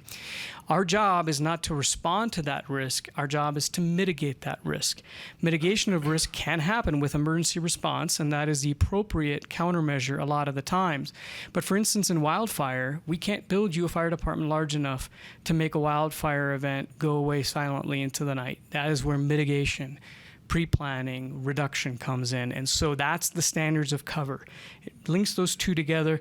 The strategic plan then puts a cap on it and makes sure that we're using our budget monies wisely to drive performance.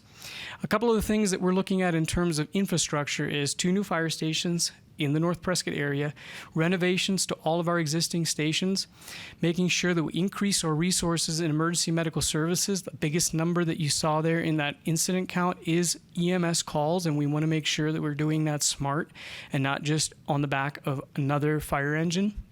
And that, as I mentioned, we leverage capital for other city needs. Some unique features, we talked about outcome-focused, measurable, and specific planning in this logic-based strategic plan. We're making sure that those results continue to focus on the citizen and that we're directly connecting everything to the funding that we have. This is the budget structure that I talked about that is now right out of the strategic plan.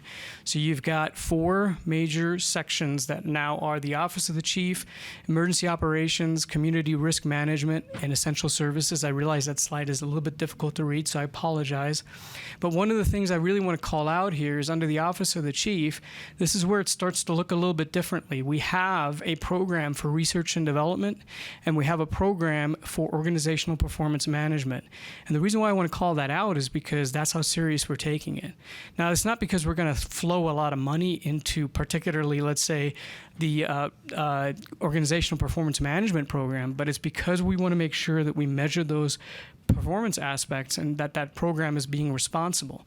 This is just one section of one of the pages in our strategic plan. This is under fire suppression, under the emergency operations section.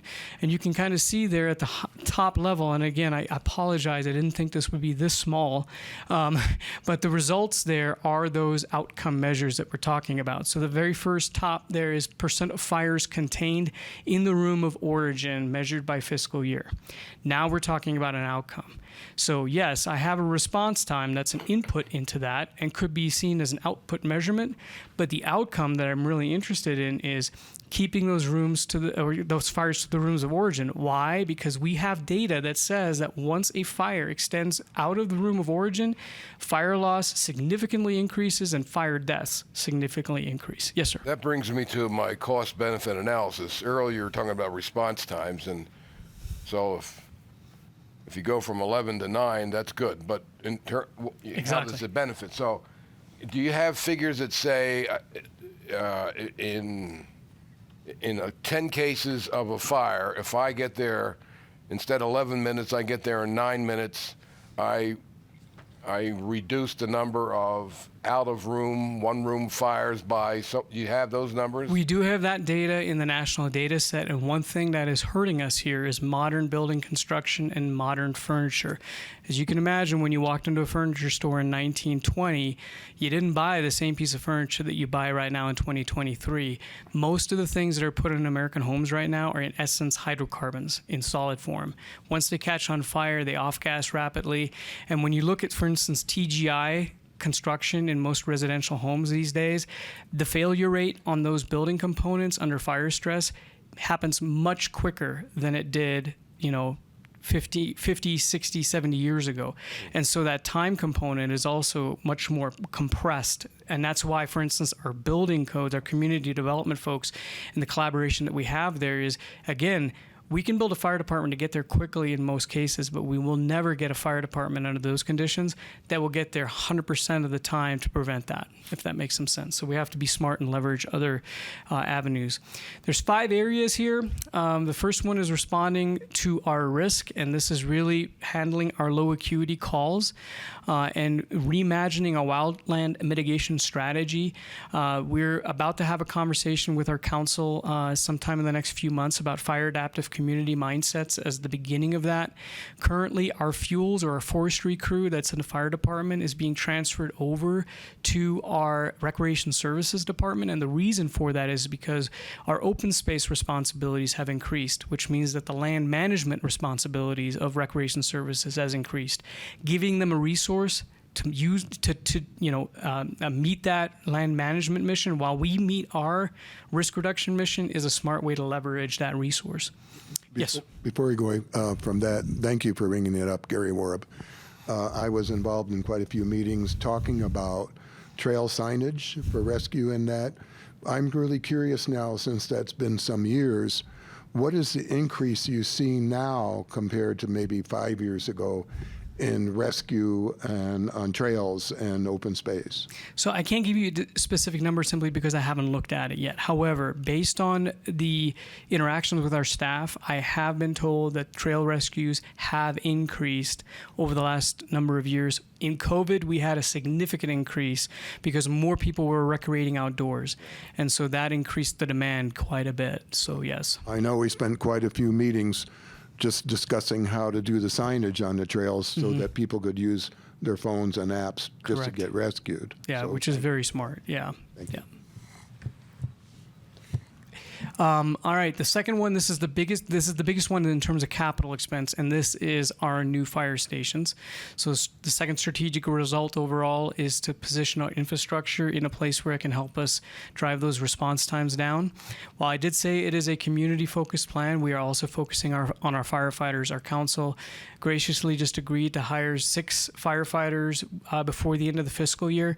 That is going to help us significantly with some of that forced hire overtime. It also starts moving us towards being able to have those low acuity call modalities in place that we currently can't because we're so strapped just staffing our engines. But we also want to focus on our firefighters' career development and organizational succession planning. My job at the end of the day should be to train my replacement, and that goes all the way down the line. And so we need to make sure we're very intentional about the way that we develop our staff. Making sure that we leverage the value of data. You probably figured out by now, data is one of the things, it's one of my love languages. So we really want to make sure that we use performance management in a smart way. Data is one of the components that we use to make organizational decisions. It's not the only one. And then finally, we talked about investing into people. We talked about innovation and collaboration. Let's see, I want to make sure that I don't miss something here. Yes, leveraging with our response partners. That's the other thing I want to talk about. We're extremely fortunate, not just with Central Arizona Fire and Medical Authority, but also with the Forest Service and the state here. It is unlike anywhere in the country. As a matter of fact, right now, I just presented this morning to the Angeles National Forest and the LA County Fire Department, who are here at the Spring Hill Suites for their preseason kickoff, in part because they're looking to learn from us. That's the kind of stuff you got here. It's really world class. And then obviously we want to focus on our legacy. We have a very history-proud fire department. We are the oldest fire department in the United States. At the council meeting, I said, I also now want to become the most innovative fire department in the United States by honoring that history and making sure we don't forget about that. Real quick, the capital investments. I realize I'm really getting long in the tooth here, but 2 new fire stations and relocating the ARF component of Station 73, which is the airport fire station, renovating all of our existing stations, and that is primarily for health and safety reasons. For instance, our protective gear currently is in the apparatus bay that gets exposed to diesel exhaust. So making sure we move that into a place where it doesn't get exposed to diesel exhaust is one of those examples. Yes, sir. This is really nitpicking, but I got to ask the question. Please. How is it a state that was formed 300 years after they landed at Jamestown can have the oldest fire department in the country? No, in the state, sir. Oh, in the state? In the state, yes, not in the country. No, not in the country, no. Ben Franklin was involved in that effort, so yeah. Some great stories there, by the way, but if you ever want a conversation about that with Conrad Jackson, he's one of our retired firefighters, he is amazing. So talk about an amazing presentation on the history of the Prescott Fire Department. So we obviously talked about modernizing response technology. Station alerting is another example. We currently have a sequential toning out system. So when you're toning out 8 resources, there's 8 sequential tones. That takes time. There's more modern ways of doing that, and you can do that instantaneously with IP infrastructure and things on the backbone of your radio system. And then I can't overstate that low acuity call response intervention. We are giving us the option, and I'm saying that very carefully here, to have 2 state certified transport ambulances in our system. We are working diligently with our private transport provider. In this case, it is Lifeline. Priority Ambulance is now also in the system. And even with those 2 transport providers, we're still not seeing the quality improvements that we would like to see. And so this strategic plan calls for us to have the option and the ability to backfill that system. Now, notice how I said that. My recommendation at this time is not that the Prescott Fire Department gets into the ambulance business full boat. However, I do think we need to have the ability to make sure that people, especially when their system surges, we're able to provide quality transportation to the hospital. So, yes, sir. So sorry to interrupt. No. Thank you both for coming, by the way. One of the areas that I've been asked to be involved in that's going to be addressed, hopefully with this general plan, is workforce housing. Yes. And I know you're going to have one at Taylor Hicks, which I'm very excited about. But you have 6 new people coming on. Are they able to afford to live here and work here? Yeah, so great question. So first of all, one of the things that's related to that is the secret sauce of the Prescott Fire Department right now is because we have hometown people protecting their hometown. We just did our hiring, and between those 6 new positions and retirements and attrition, we're going to hire 9. We were able to find 9 folks for that, and I think based on my latest statistics, there's 2 of those 9 that are out-of-towners. The other 7 are already here in the region. So, and that is going to continue that culture that we currently have, which is a really big deal for me. However, yes, we do have one individual that's coming from California. Don't hold that against him. He's a high quality, high character individual. But the reason why I bring that up is because he's got a family, and so him coming into town just like me, I came from Colorado about a year ago. The transition into the community, to give somebody a place to land for 3, 6, maybe 9 months as you kind of figure out where you want to live and where you can afford afford to live, definitely for workforce housing, we could have a need for that. I don't anticipate us having, they have areas in various communities where they literally tell you when you get hired for the fire department or the police department, drive until you can afford. The problem with that is you drive past a certain radius and now you've got a mercenary workforce that cares more about where they're living rather than where they're working. And this is a business, fire and police and really all of public service, we can't afford to have that. That decreases the quality significantly. So this is just a financial overview. It is a spreadsheet and it is very difficult to see, more difficult to see than I thought it would be when I was looking at my computer screen, so I apologize for that. This is simply in out years what all of those capital initiatives that we were talking about during this presentation mean. These are projections. We literally said, if everything were to get funded, what would it look like? We have options as we initiate fiscal year 24 and 25 and even some of the 23 initiatives. What you see there, that $1.6 million is the fire engine and land and design for Station 76. We can change the fiscal year 25, 26, 27, and 28 projections. So I want to make sure that I emphasize this is also a flexible plan. And really, that is it. We can go right to questions at this point. I know that was a lot in a little amount of time. I also made the entire strategic plan available in your folders for review. If during that review you find some questions, please know that I'm always available to answer any questions that you might have, even beyond our interaction here today. Mr. Chair, Yes. I have a question. Yes. Actually, I have two questions. Yeah. First of all, every time I listen to you, I learn something, and thank you for coming to Prescott.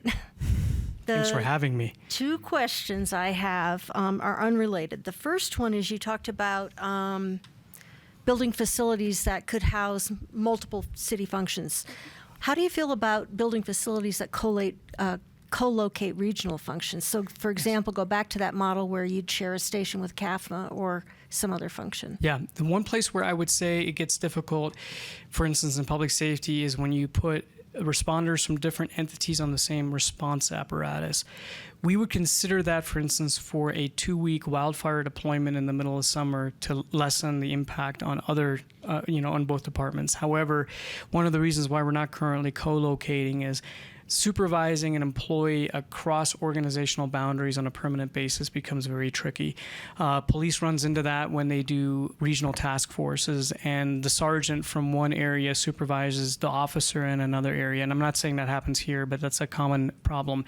But in terms of co-locating focus areas, so for instance, YCSO could have the need for something in the North Prescott area. If the council were willing, I would, as the fire chief, for sure entertain that kind of collaboration. I think it is not only smart, I'm going to say, even though I'm just been here for a year, that's the Prescott way.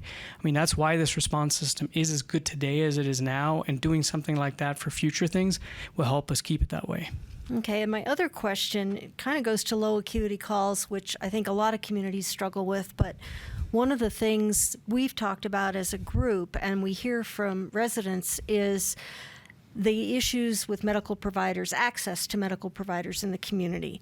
Do you have any sense or any data, which I know you would prefer, on how much the impact, is there a relationship between difficulty accessing medical providers and then you all in turn becoming those frontline providers because they can't get medical care otherwise? Yeah, so without making a political statement, I'm being serious about that when I say this. The American Fire Service has been in socialized healthcare since 1960 when we got into EMS. We have been seeing the impacts of the bleed over or people that aren't getting access to good continuous care in the emergency response system. Basically, if you let a medical problem go long enough, then yep, it becomes a 911 problem, right? And so we have seen many fire departments across the United States, and I would contend we should be one of them as well, to start putting different response modalities in the system to help respond to that risk. And here is why I say that. I could get frustrated with that and say, I want to change healthcare. Well, I'm the fire chief. I'm here to solve a community problem that's within my purview currently. When somebody calls 911, we will not, and probably be the day that I quit if we say, well, we're going to tell you no, don't call us back. We're going to figure out that problem. But we need to figure out that problem with a much more efficient and effective resource. And that's why, for instance, this community paramedicine piece is one of the components that we can have. Now, another piece that we really need to get serious about, and we've had conversations with city management and council, is we have care facilities in the community that take a person's payment for medical care, and they call us for lift assists. They call us to pick somebody up off the floor and put them back into bed. I would contend it's probably not the most efficient use of our resource. And we should probably figure out at the policy level of how we can make sure that that is something that over time changes. How we do that is a tricky conversation, because there's legal implications, there is fiscal implications, there's political implications, but that doesn't mean we should look the other way. And one place where in this plan we're already starting that is one of our larger, big, hairy goals is to improve the rate of out-of-hospital cardiac arrest in the community. Now, you can imagine we own that from the 911 call to the time we drop the patient off at the hospital. But I'm saying I want to have a measure in our strategic plan that has somebody walking out of the doors of the hospital neurologically intact to resume their normal life. The reason why that's in there is because, frankly, I want to start driving that conversation. I don't want to be in a situation where we just continue to do the same thing over and over again, expecting a different result, like Groundhog Day, going, well, numbers not changing, but we're getting there really fast, and we're pushing a lot of cool cardiac drugs. That doesn't fit the bill for me. I want to have a conversation with the hospital system, and I want to say, how are you measuring outcomes? Because we're measuring outcomes now, and we want to have a dialogue about that. That also means that we should think about community access defibrillation initiatives. So before the 911 call ever comes in, is our public trained in public access CPR and AEDs? Do we put AEDs in the places where it makes a lot of sense? So we're looking at the entire system.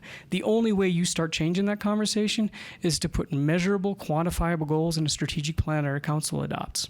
As you can tell, it's an area that I passionately care about. So, yeah, Mr. Chairman. Yes. One of the areas that I'm very passionate about and have been involved in is search and rescue. Rod and I co-chair a not-for-profit, as you know, to help with things. In fact, last year we helped with $10,000 worth of AEDs for search and rescues. I think they're extremely under-recognized. I know their county majority are volunteers, or they're all volunteers, paying huge amounts out of their pockets, up to $50,000, the Jeeps, the equipment, all of that. How do you see a future interaction with search and rescue to improve the retention rate? Because some of them are in the age bracket I'm in and won't be there that much longer.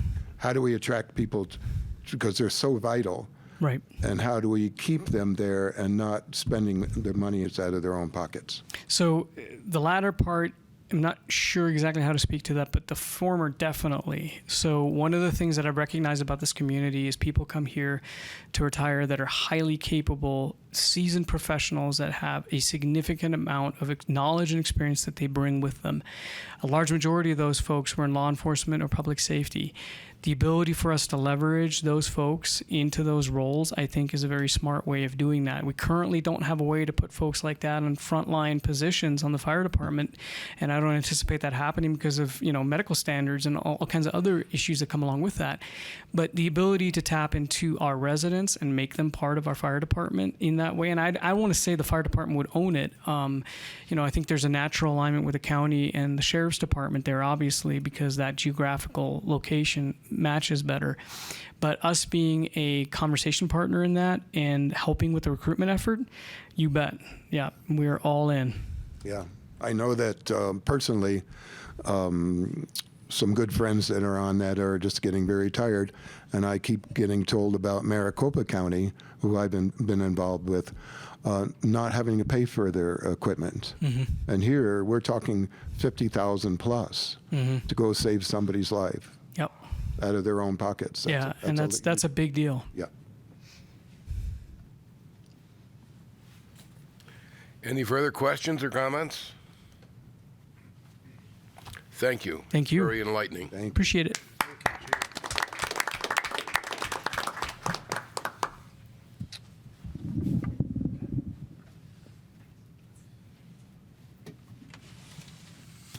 And I have the presentation and the other materials, and I will email that out tomorrow to all of you. So you'll have that, and you can actually go through it.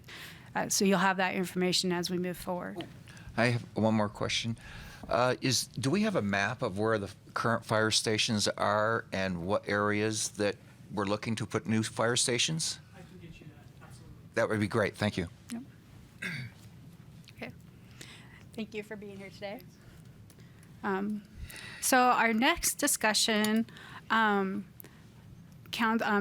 Hess asked about adding a discussion about the city charter and recommending to City Council to add into the city charter any amendments to the general plan to have to go to the voters. So we wanted to go through what actually is a major plan amendment, which kind of ties into it is a chapter in our general plan, chapter 13. It's required by state statutes to have a process for what triggers a major plan amendment and the process. So when the Growing Smarter legislature was established, and the requirement for general plans were put in place, that it gave the flexibility of the cities and towns and counties to say, this is what's going to create or trigger a major plan amendment.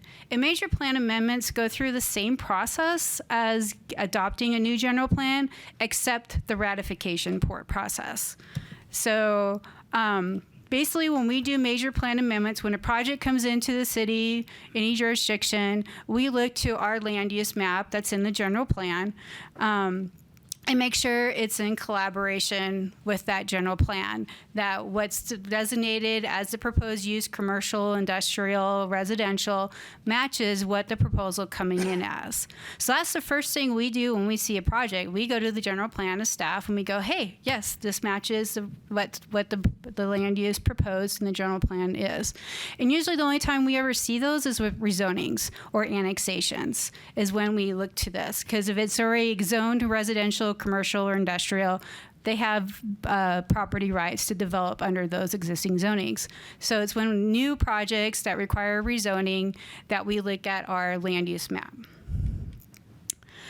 So in 2002, when the Growing Smarter legislation came in, the City of Prescott adopted a resolution, which was included in your packet, of what's going to trigger what a major plan amendment is. So we have two types of amendments. You have minor amendments, which are done with rezonings, done any time of the year. Major amendments, prior to last year, were only done in a one calendar year. So you had a deadline of when they had to submit their major plan amendment, and then they were done within the same 12-month period. They had to be done by the end of the year. The idea was at the time that all the major plan amendments, because they're large projects taking up a large amount of land, and may change the character of that area. So they were looking at it once a year, all at the same time for jurisdictions. So down in the valley, they had all these big projects coming in. And so over the last couple of years, we were seeing some amendments come through in statutes to change that. So last year, our governor signed new legislature that went through that basically the major plan amendments have to be heard now within the same 12-month period. So if they apply in April, it can be heard within that 12-month period of the following April. This has to be processed within 12 months. So this is the criteria that's right now in our current general plan and was adopted by the City Council in 2002 of what triggers a major plan amendment. So if it's 40 acres or more in size and homes within a quarter mile, there's 400 or more homes, then it's a major plan amendment, and then so forth. So we would look at that criteria. In my understanding, in the last 20 years, there have been no major plan amendments there's been no major plan because of the criteria. So when we do take rezonings forward, and if there's just minor, we make sure that it's in our staff report in another process that it's just a minor amendment. But if they are having to go through a major plan amendment, basically we have our pre-application meeting that's required for any new projects. We accept them. And then if it requires a major plan amendment, so we get the major plan amendment and the rezoning or whatever other applications are required. And then we have to process those within a 12-month time frame. So it goes through a major process. We do staff review, and then we have a 60-day comment period, which is also required with adopting a new general plan. And we have to send it out, similar to adopting a general plan, out to a whole bunch of groups, all the surrounding jurisdictions, the Association of Governments, the State Commerce Authority, Arizona Department of Water Resources, because we do have a water element, and any other jurisdictions within a mile. So we are required by state law to send it to all those groups within that 60-day comment period and do notification out to the public asking for public comment. So this is all required for any major plan amendment. Then they have to go through 2 Planning and Zoning Commission meetings for a recommendation, and then the City Council. Then it's up to the City Council to approve that major plan or deny that major plan amendment with whatever request they comes forward.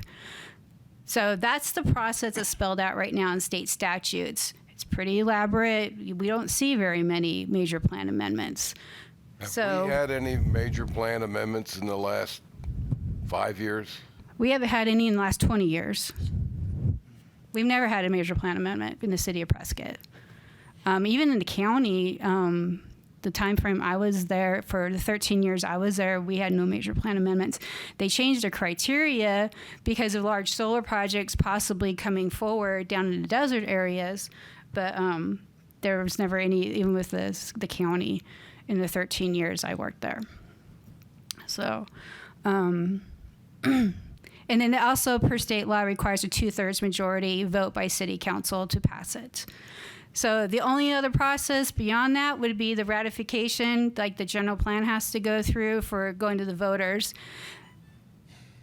For staff's perspective, we would see that as a disservice, because if we see a large project come in that meets this criteria, that's a benefit to the city, and then they have to pay the $80,000 to go to ratification to go to the voters, because it's about $80,000 to go get on a ballot. That was from the city clerk's office. Those projects wouldn't come forward. They'd go to Prescott Valley. So the things that we can look at as moving forward through this plan amendment, look at the criteria that triggers what a major plan amendment is, and that's something we do have jurisdiction over. The process it goes through is spelled out in state statutes, unless it's brought into the city charter as requiring more criteria to go to the voters. But right now, it goes through the same process as adopting a general plan, except for the ratification to the voters. But there is extensive public output. Public outreach. We have to advertise in the paper. We send notifications. We have a 60-day comment period. We ask for public input, because these type of projects are going to affect the city. So that's what we would do. So this is something we do have jurisdiction over right now, is to look at the criteria that kicks in what a major plan amendment is. And that's something, as we move forward, we can look at and adapt and adjust what it triggers a major plan amendment. So go ahead. So do you see that, Jim McCarver, do you see that this, as being part of the general plan, is going to change with the new plan, these requirements? We can. That is something you can look at. If you want to make it where it's some less criteria, or to change that criteria that triggers a major plan amendment, that's something that we have jurisdiction over.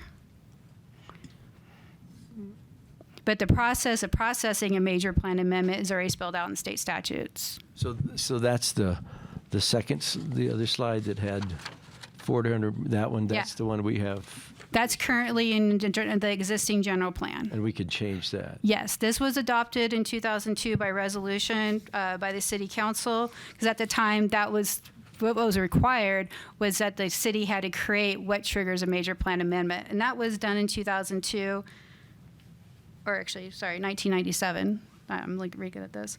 And that's what's carried through the last 2 general plans. Do you know if these are guidelines that other communities use too? It's pretty similar to what others are using too. The only thing that's changed in state statutes over the last couple of years was the time frame, is that they can be heard without 12-month period instead of within that calendar year. So Member Hess brought up the recommendation, which was in your packet, of proposed language to require this to still go through this process, but then also to be require ratification to this voters for any major plan amendments. So I'll defer to Member Hess now if you have anything or any other discussions. And I have the language, and you have it in your packet. Tammy, I had a question for you before Member Hess speaks. This is Deb Thalassides. So a major plan amendment is something that's a significant departure from what the public originally voted on, based on your definition that we have now? It would be. It could be. I mean, it could be a mixed use. It could be, something that we didn't anticipate coming to the city, or a proposed use we didn't anticipate coming that may be a benefit, or it could be detrimental. That's why it would go through the major plan amendment just process. characterizing it as a significant departure from what's in the plan. It's something that we didn't anticipate when we created the land use map, and it's something that would require, if it triggered that major plan amendment, go through that process. Okay, thank you.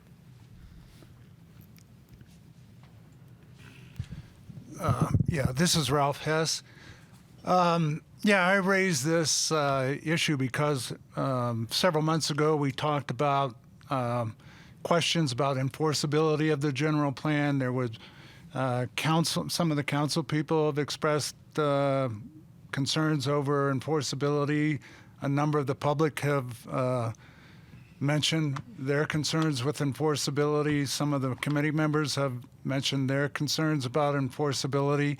And so my thought was, well, how are you going to increase enforceability of the general plan? And one way would be to require amendments to get ratification by the voters, just like the general plan. And it came to mind when a meeting which I did not attend, but I was able to view the video, in which the short-term community development director had mentioned that, you don't have to wait 10 years to adopt a general plan. You can adopt a general plan in 5 years. You don't have to limit yourself to a 10-year period. And I thought, well, if you did do that, if the city did do that and chose to make a general plan in less than 10 years, it would have to be ratified under the statute by the voters. So why not have amendments ratified by a requirement that the amendments be ratified by the voters? And that would be one way of increasing enforceability and avoiding the concern that a supermajority of the council could do it on its own without going to the voters. And so what I submitted, it's not on the screen anymore, but what I submitted, I just lifted out of Arizona Revised Statute 9460106M, which is the provision requiring ratification by the voters and what the city has to do in putting it before the voters. And the language that I presented, I would change. I mean, I threw that together by lifting it out of that provision. For the actual language of a charter amendment that would require amendments to go before the voters, I would look to the legal department for the city to draft a language that would be appropriate and effective.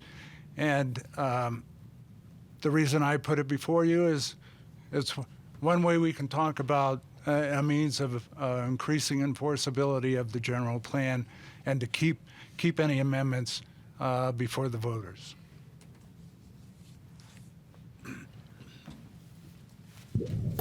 Ralph, Don Michaelman, you're talking about major changes, not where you're having a minor adjustment that currently goes through P&Z? I'm just putting it forward as amendments. It would be up to the committee to either reject this idea, make it limited to major amendments, any amendments. I'm just putting it forward for a discussion purpose. In consideration of referring it to the charter review, we do have a charter review group that is winding down. So my thought was, if we brought this up early enough, if the committee was interested in including this as a charter amendment, we as a committee could send it to the charter review group, of which Ted and I are members also. So for consideration by that group, and then before it went to council. Joe, would you like to comment on the legal aspects of this for us? And it's my understanding that it would have to require a charter amendment is what you're recommending, right? Yes. Yeah, it would require a charter amendment. Joseph Young, City Attorney. I do have some reservations about the legality of a charter amendment addressing specifically amendments to the general plan. And the reason why, and I'm not here to squash discussion with this. I'd like to hear kind of what your discussion is. But as probably many of you know, the charter of each city is kind of the constitution of the city, and you can do a lot of things within your charter as long as it meets two provisions. It's not unconstitutional or doesn't conflict with the Constitution in any way of the state or federal constitution. And if it's a matter of purely municipal control or concern. So this isn't unconstitutional in any way. That's not a concern. The question becomes whether general plans are a topic of purely municipal concern. And I'm not comfortable saying that it is at this point. And we do have some guidance throughout both Arizona and other states that have charter cities as to whether a general plan is of a statewide concern or of a municipal concern. For example, California has case law that says that general plans are a statewide concern. And within Arizona law, some elements of general plans have been determined to be statewide concern. For example, there are some elements required for cities that have noise or a dangerous zone or a noise zone, which is generally a military base of some sort. And the state has, and there's been findings specifically that those are matters of statewide concern.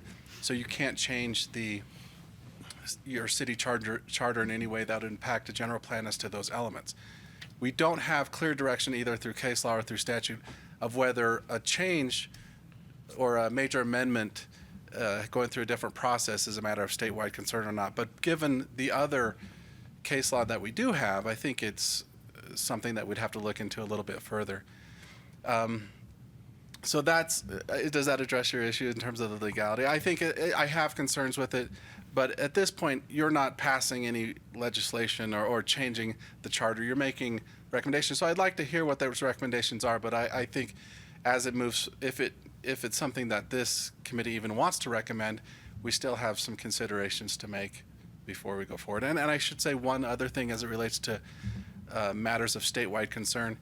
Some of you familiar with constitutional law, for example, might have heard the one-way ratchet analogy, which is where the government creates protections, the more local municipalities have to follow those protections, but can ratchet up those protections for the individual citizens. And so we talk about a one-way ratchet.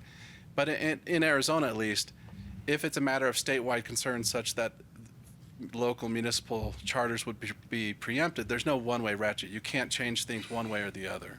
So it does bring up some concerns that we would have to analyze before it got to council. But like I said, I'm not trying to squash discussion by saying I have concerns. I'd be interested to hear what the rest of the committee thinks. Well, we have examples in the past where I mentioned it earlier in the meeting, where in the case of affordable housing, or in 2015, we had protections for the airport. We've had examples where something's in the general plan, and it either didn't get implemented or it got changed. Now, that could be a lack of specificity in the general plan, or it could be a rejection of the general plan. Now, state law says this is not legal, but I think as we move along, we'd like to see how we might make it more prominent in consideration by city council or the planning commission when it comes to addressing issues that are in the general plan that come before us in the planning commission or before the city council, that it's taken into consideration. And Usually we have, when Tammy presents something to the planning commission, they'll make reference to the general plan, like the mini storage on Willow Creek. It was in the general plan to move it from residential to business general. So I think that's going to be of interest on the part of the committee.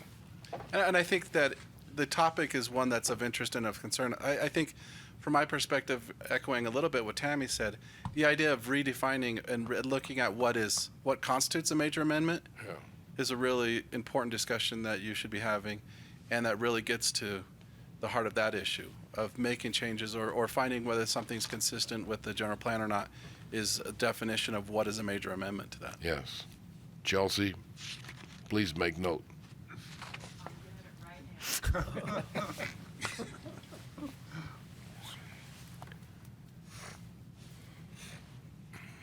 So is there any recommendations from the committee in regards to this?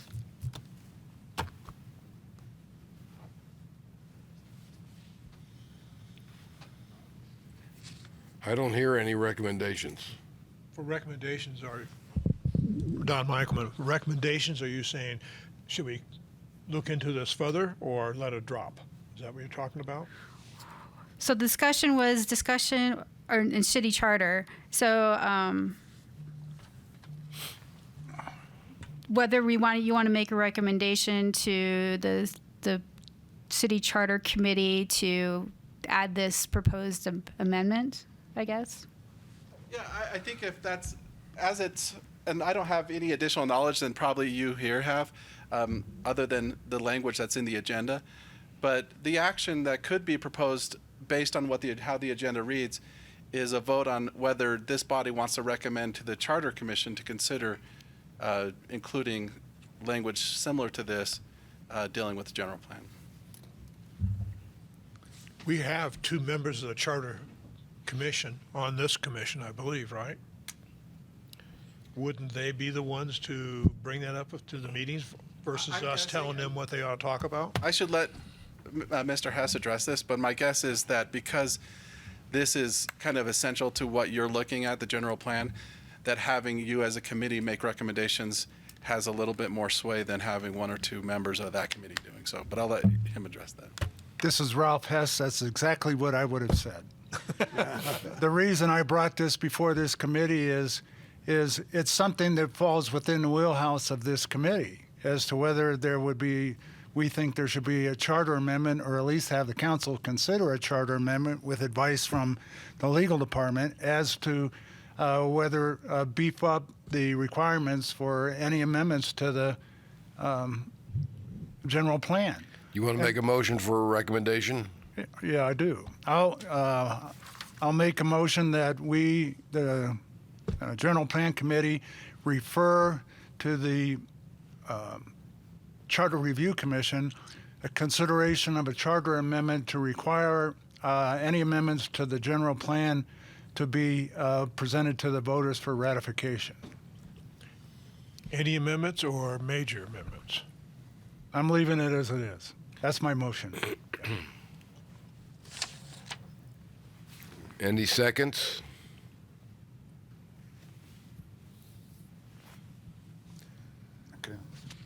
Any recommendations for amendments? This is Don Michaelman. If we were looking at major ones, I could see some reason for it. If we're looking at minor ones, seeing all the changes that come in front of planning and zoning, you're going to have a mess for any amendments to the general plan. Major amendments, it's a different story. We've gone 20 years without having a major amendment. But any amendment I couldn't support. Okay, this is Ralph Hess again. Having my motion die for the lack of a second, I'll make another motion. I'll move that the General Plan Committee refer to the Charter Review Commission consideration of a charter amendment that requires any major amendment to a general plan be referred to the voters for ratification. Do I hear a second? I'll second that motion. Rob Moyer is seconded. Any discussion? Yes, I have a question, Mr. Chairman. Ralph, could you please give us an example of what I know you brought this up because things are dwelling up there. Could you maybe give an example of what might be something that would come forward that might help me some? Well, right now, it would be anything that fits into Chapter 13 of the 2015 General Plan. And Anything that triggers that criteria.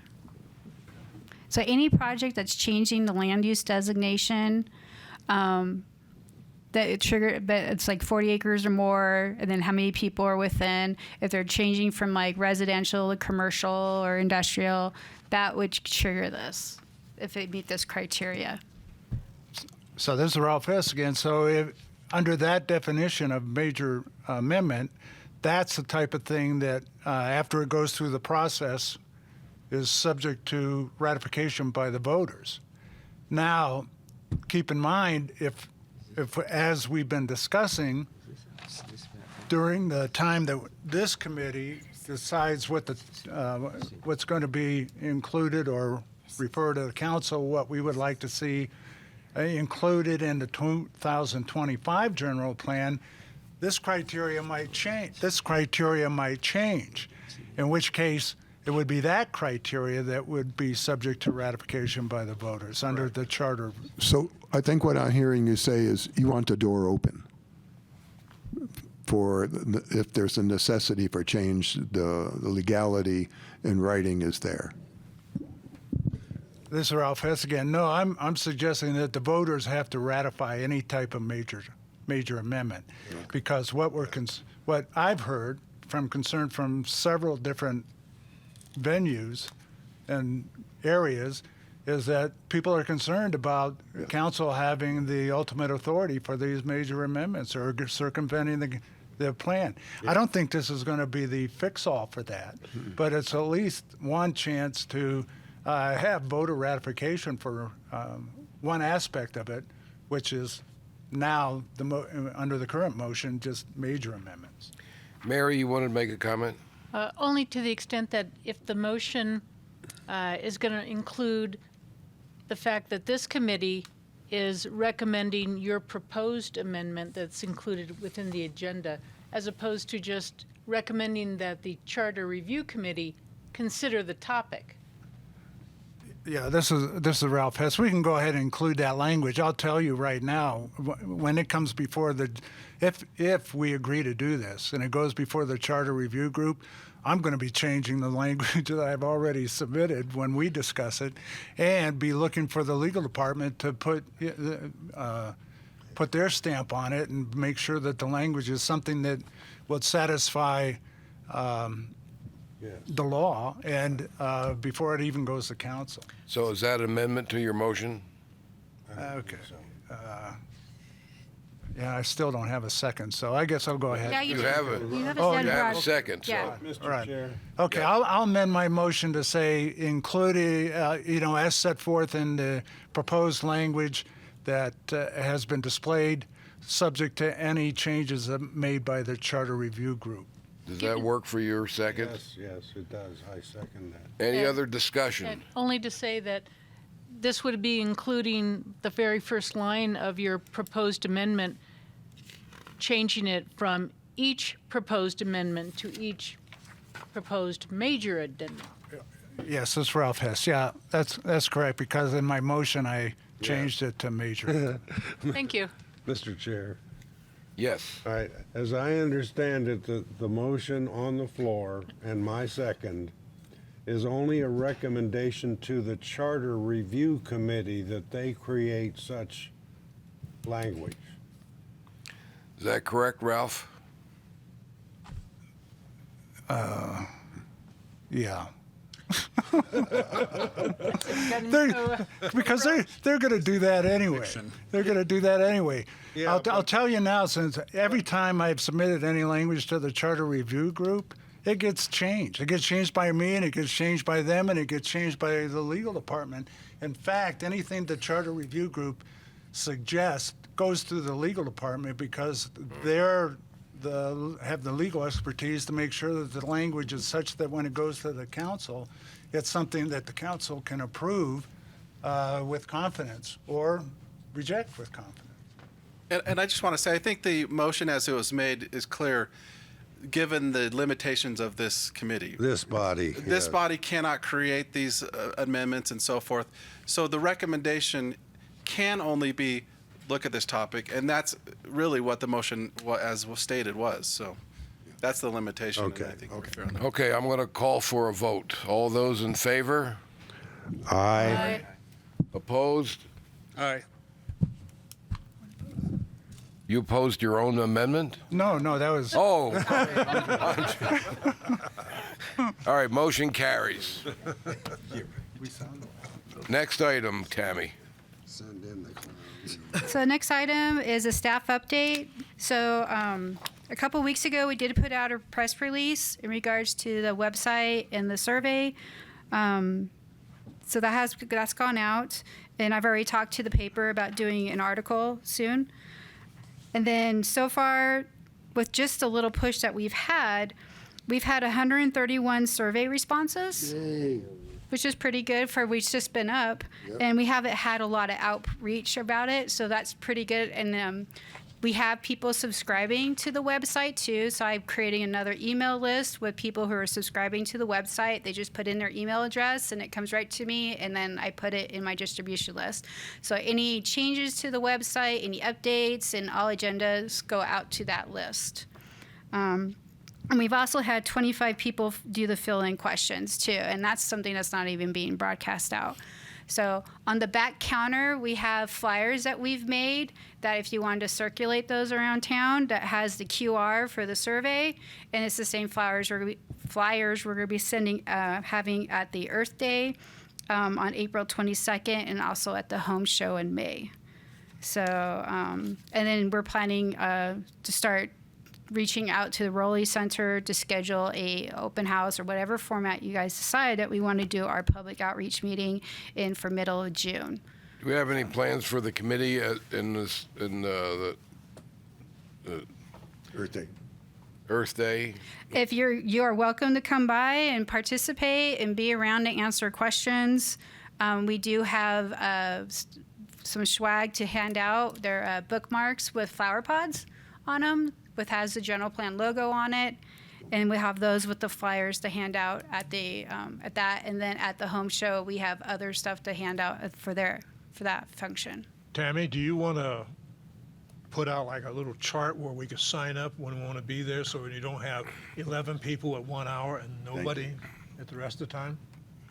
A grand idea. Let's do that, Tammy. Okay, I will send that out for the Earth Day event. And the Home Show is city staff. We have City of Prescott has our own booth there, so we have city staff that mans that, and we only have room for 2 people there anyways, but you are welcome to attend. It is 3 days over the weekend, so. Tammy, real quick, Gary Werb. Sure. So I just want to let you all know, Rod and I are co-chair, are part of the committee for Earth Day. We expect a minimum of 3,000, probably 5,000, be more like it. And there are already, Rod's the official on this, 40 booths in our section we share with Firewise. So it's going to be a really well-presented event covering many bases. So hope to see you there. That's my plug.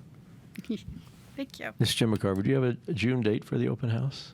No, I don't yet. I need to talk to the Rowley Center to see what's available. So that's something we're working on right now. And then once we figure out with the committee the format of that, like George said, we've been witnessing the open house format. We're looking at from 10 to 2 in the afternoon, make it a one long day, which is pretty similar to what Prescott Valley and Chino Valley have been doing with their public events. And then have information and boards for people to give comments on in that process. But that's something we can discuss later when we get closer to it. that's all the updates we have right now. So, but we're pretty happy with the survey responses, since it hasn't had a big push out besides you guys going out on the radio and such and sending emails out. So we're really happy with what we've gotten so far. But we're going to have that open through mid-July, and then at the end of July, we'll start evaluating those survey results and see if we have to do other survey questions or get more specific. Tammy? Yes. Mary Frederickson, when you say you put out a press release, is it just on the city's website? Anywhere else? I'm not sure where our communications goes. It goes out to the local papers and radio, so I'm not sure. Our PR people put it out and sent it out. I have the email, but I just said the communication, so I'm not sure exactly where it all went out to. But if you go to the city we do have a link on the City of Prescott website. One of the boxes, the first one, is the general plan logo, and it takes you straight to the general plan website. Right, but as far as you know, anyway, the communication staff hasn't arranged for radio spots or radio interviews? Or no, that's something like I'm going to that? have to reach out to do. Tammy and Mary, I have been hearing on the news, on the radio, they've been talking about this meeting today, actually. So when you do send out a press release, it does get on the air. Awesome. Thank you. That's good to know. Quick question, Tammy. This is Deb Thalassides. Does the planning department keep a list of any kind of neighborhood outreach work, and particularly with HOAs in the community? We do not. So you don't outreach to like Prescott Lakes, which is huge, or Yavapai Hills, or any of those? Most of them are through HomeCo, and I know people have been circulating the flyer out to those HOAs to push out. So if you want a digital copy of the flyer that has the website and such, we'd be happy to send you that to that. But some of those HOAs have already been doing blasts out to their residents. We've gotten a lot of people that have responded to the survey. One from Yavapai Hills, Prescott Lakes, a couple from the ranch, but it's been pretty broad, which we were hoping to see, that it's not from congregated areas or communities, that it is pretty much spread out through the community so far. But the city's not doing any outreach to the HOAs. I'm not. I have talked, because I know Mary I have gotten in touch with a couple of the HOAs, and I have sent stuff out because they've contacted me. Okay, thank you. Mm-hmm. Okay, so next on our agenda is the plan for the next meeting. We do have tourism and economic development coming in and doing a presentation. And then we had it on there, a discussion of committee meeting format. And then we'll also open it up for the open discussion to a process moving forward, facilitated by Chelsea. Yes. For the next meeting.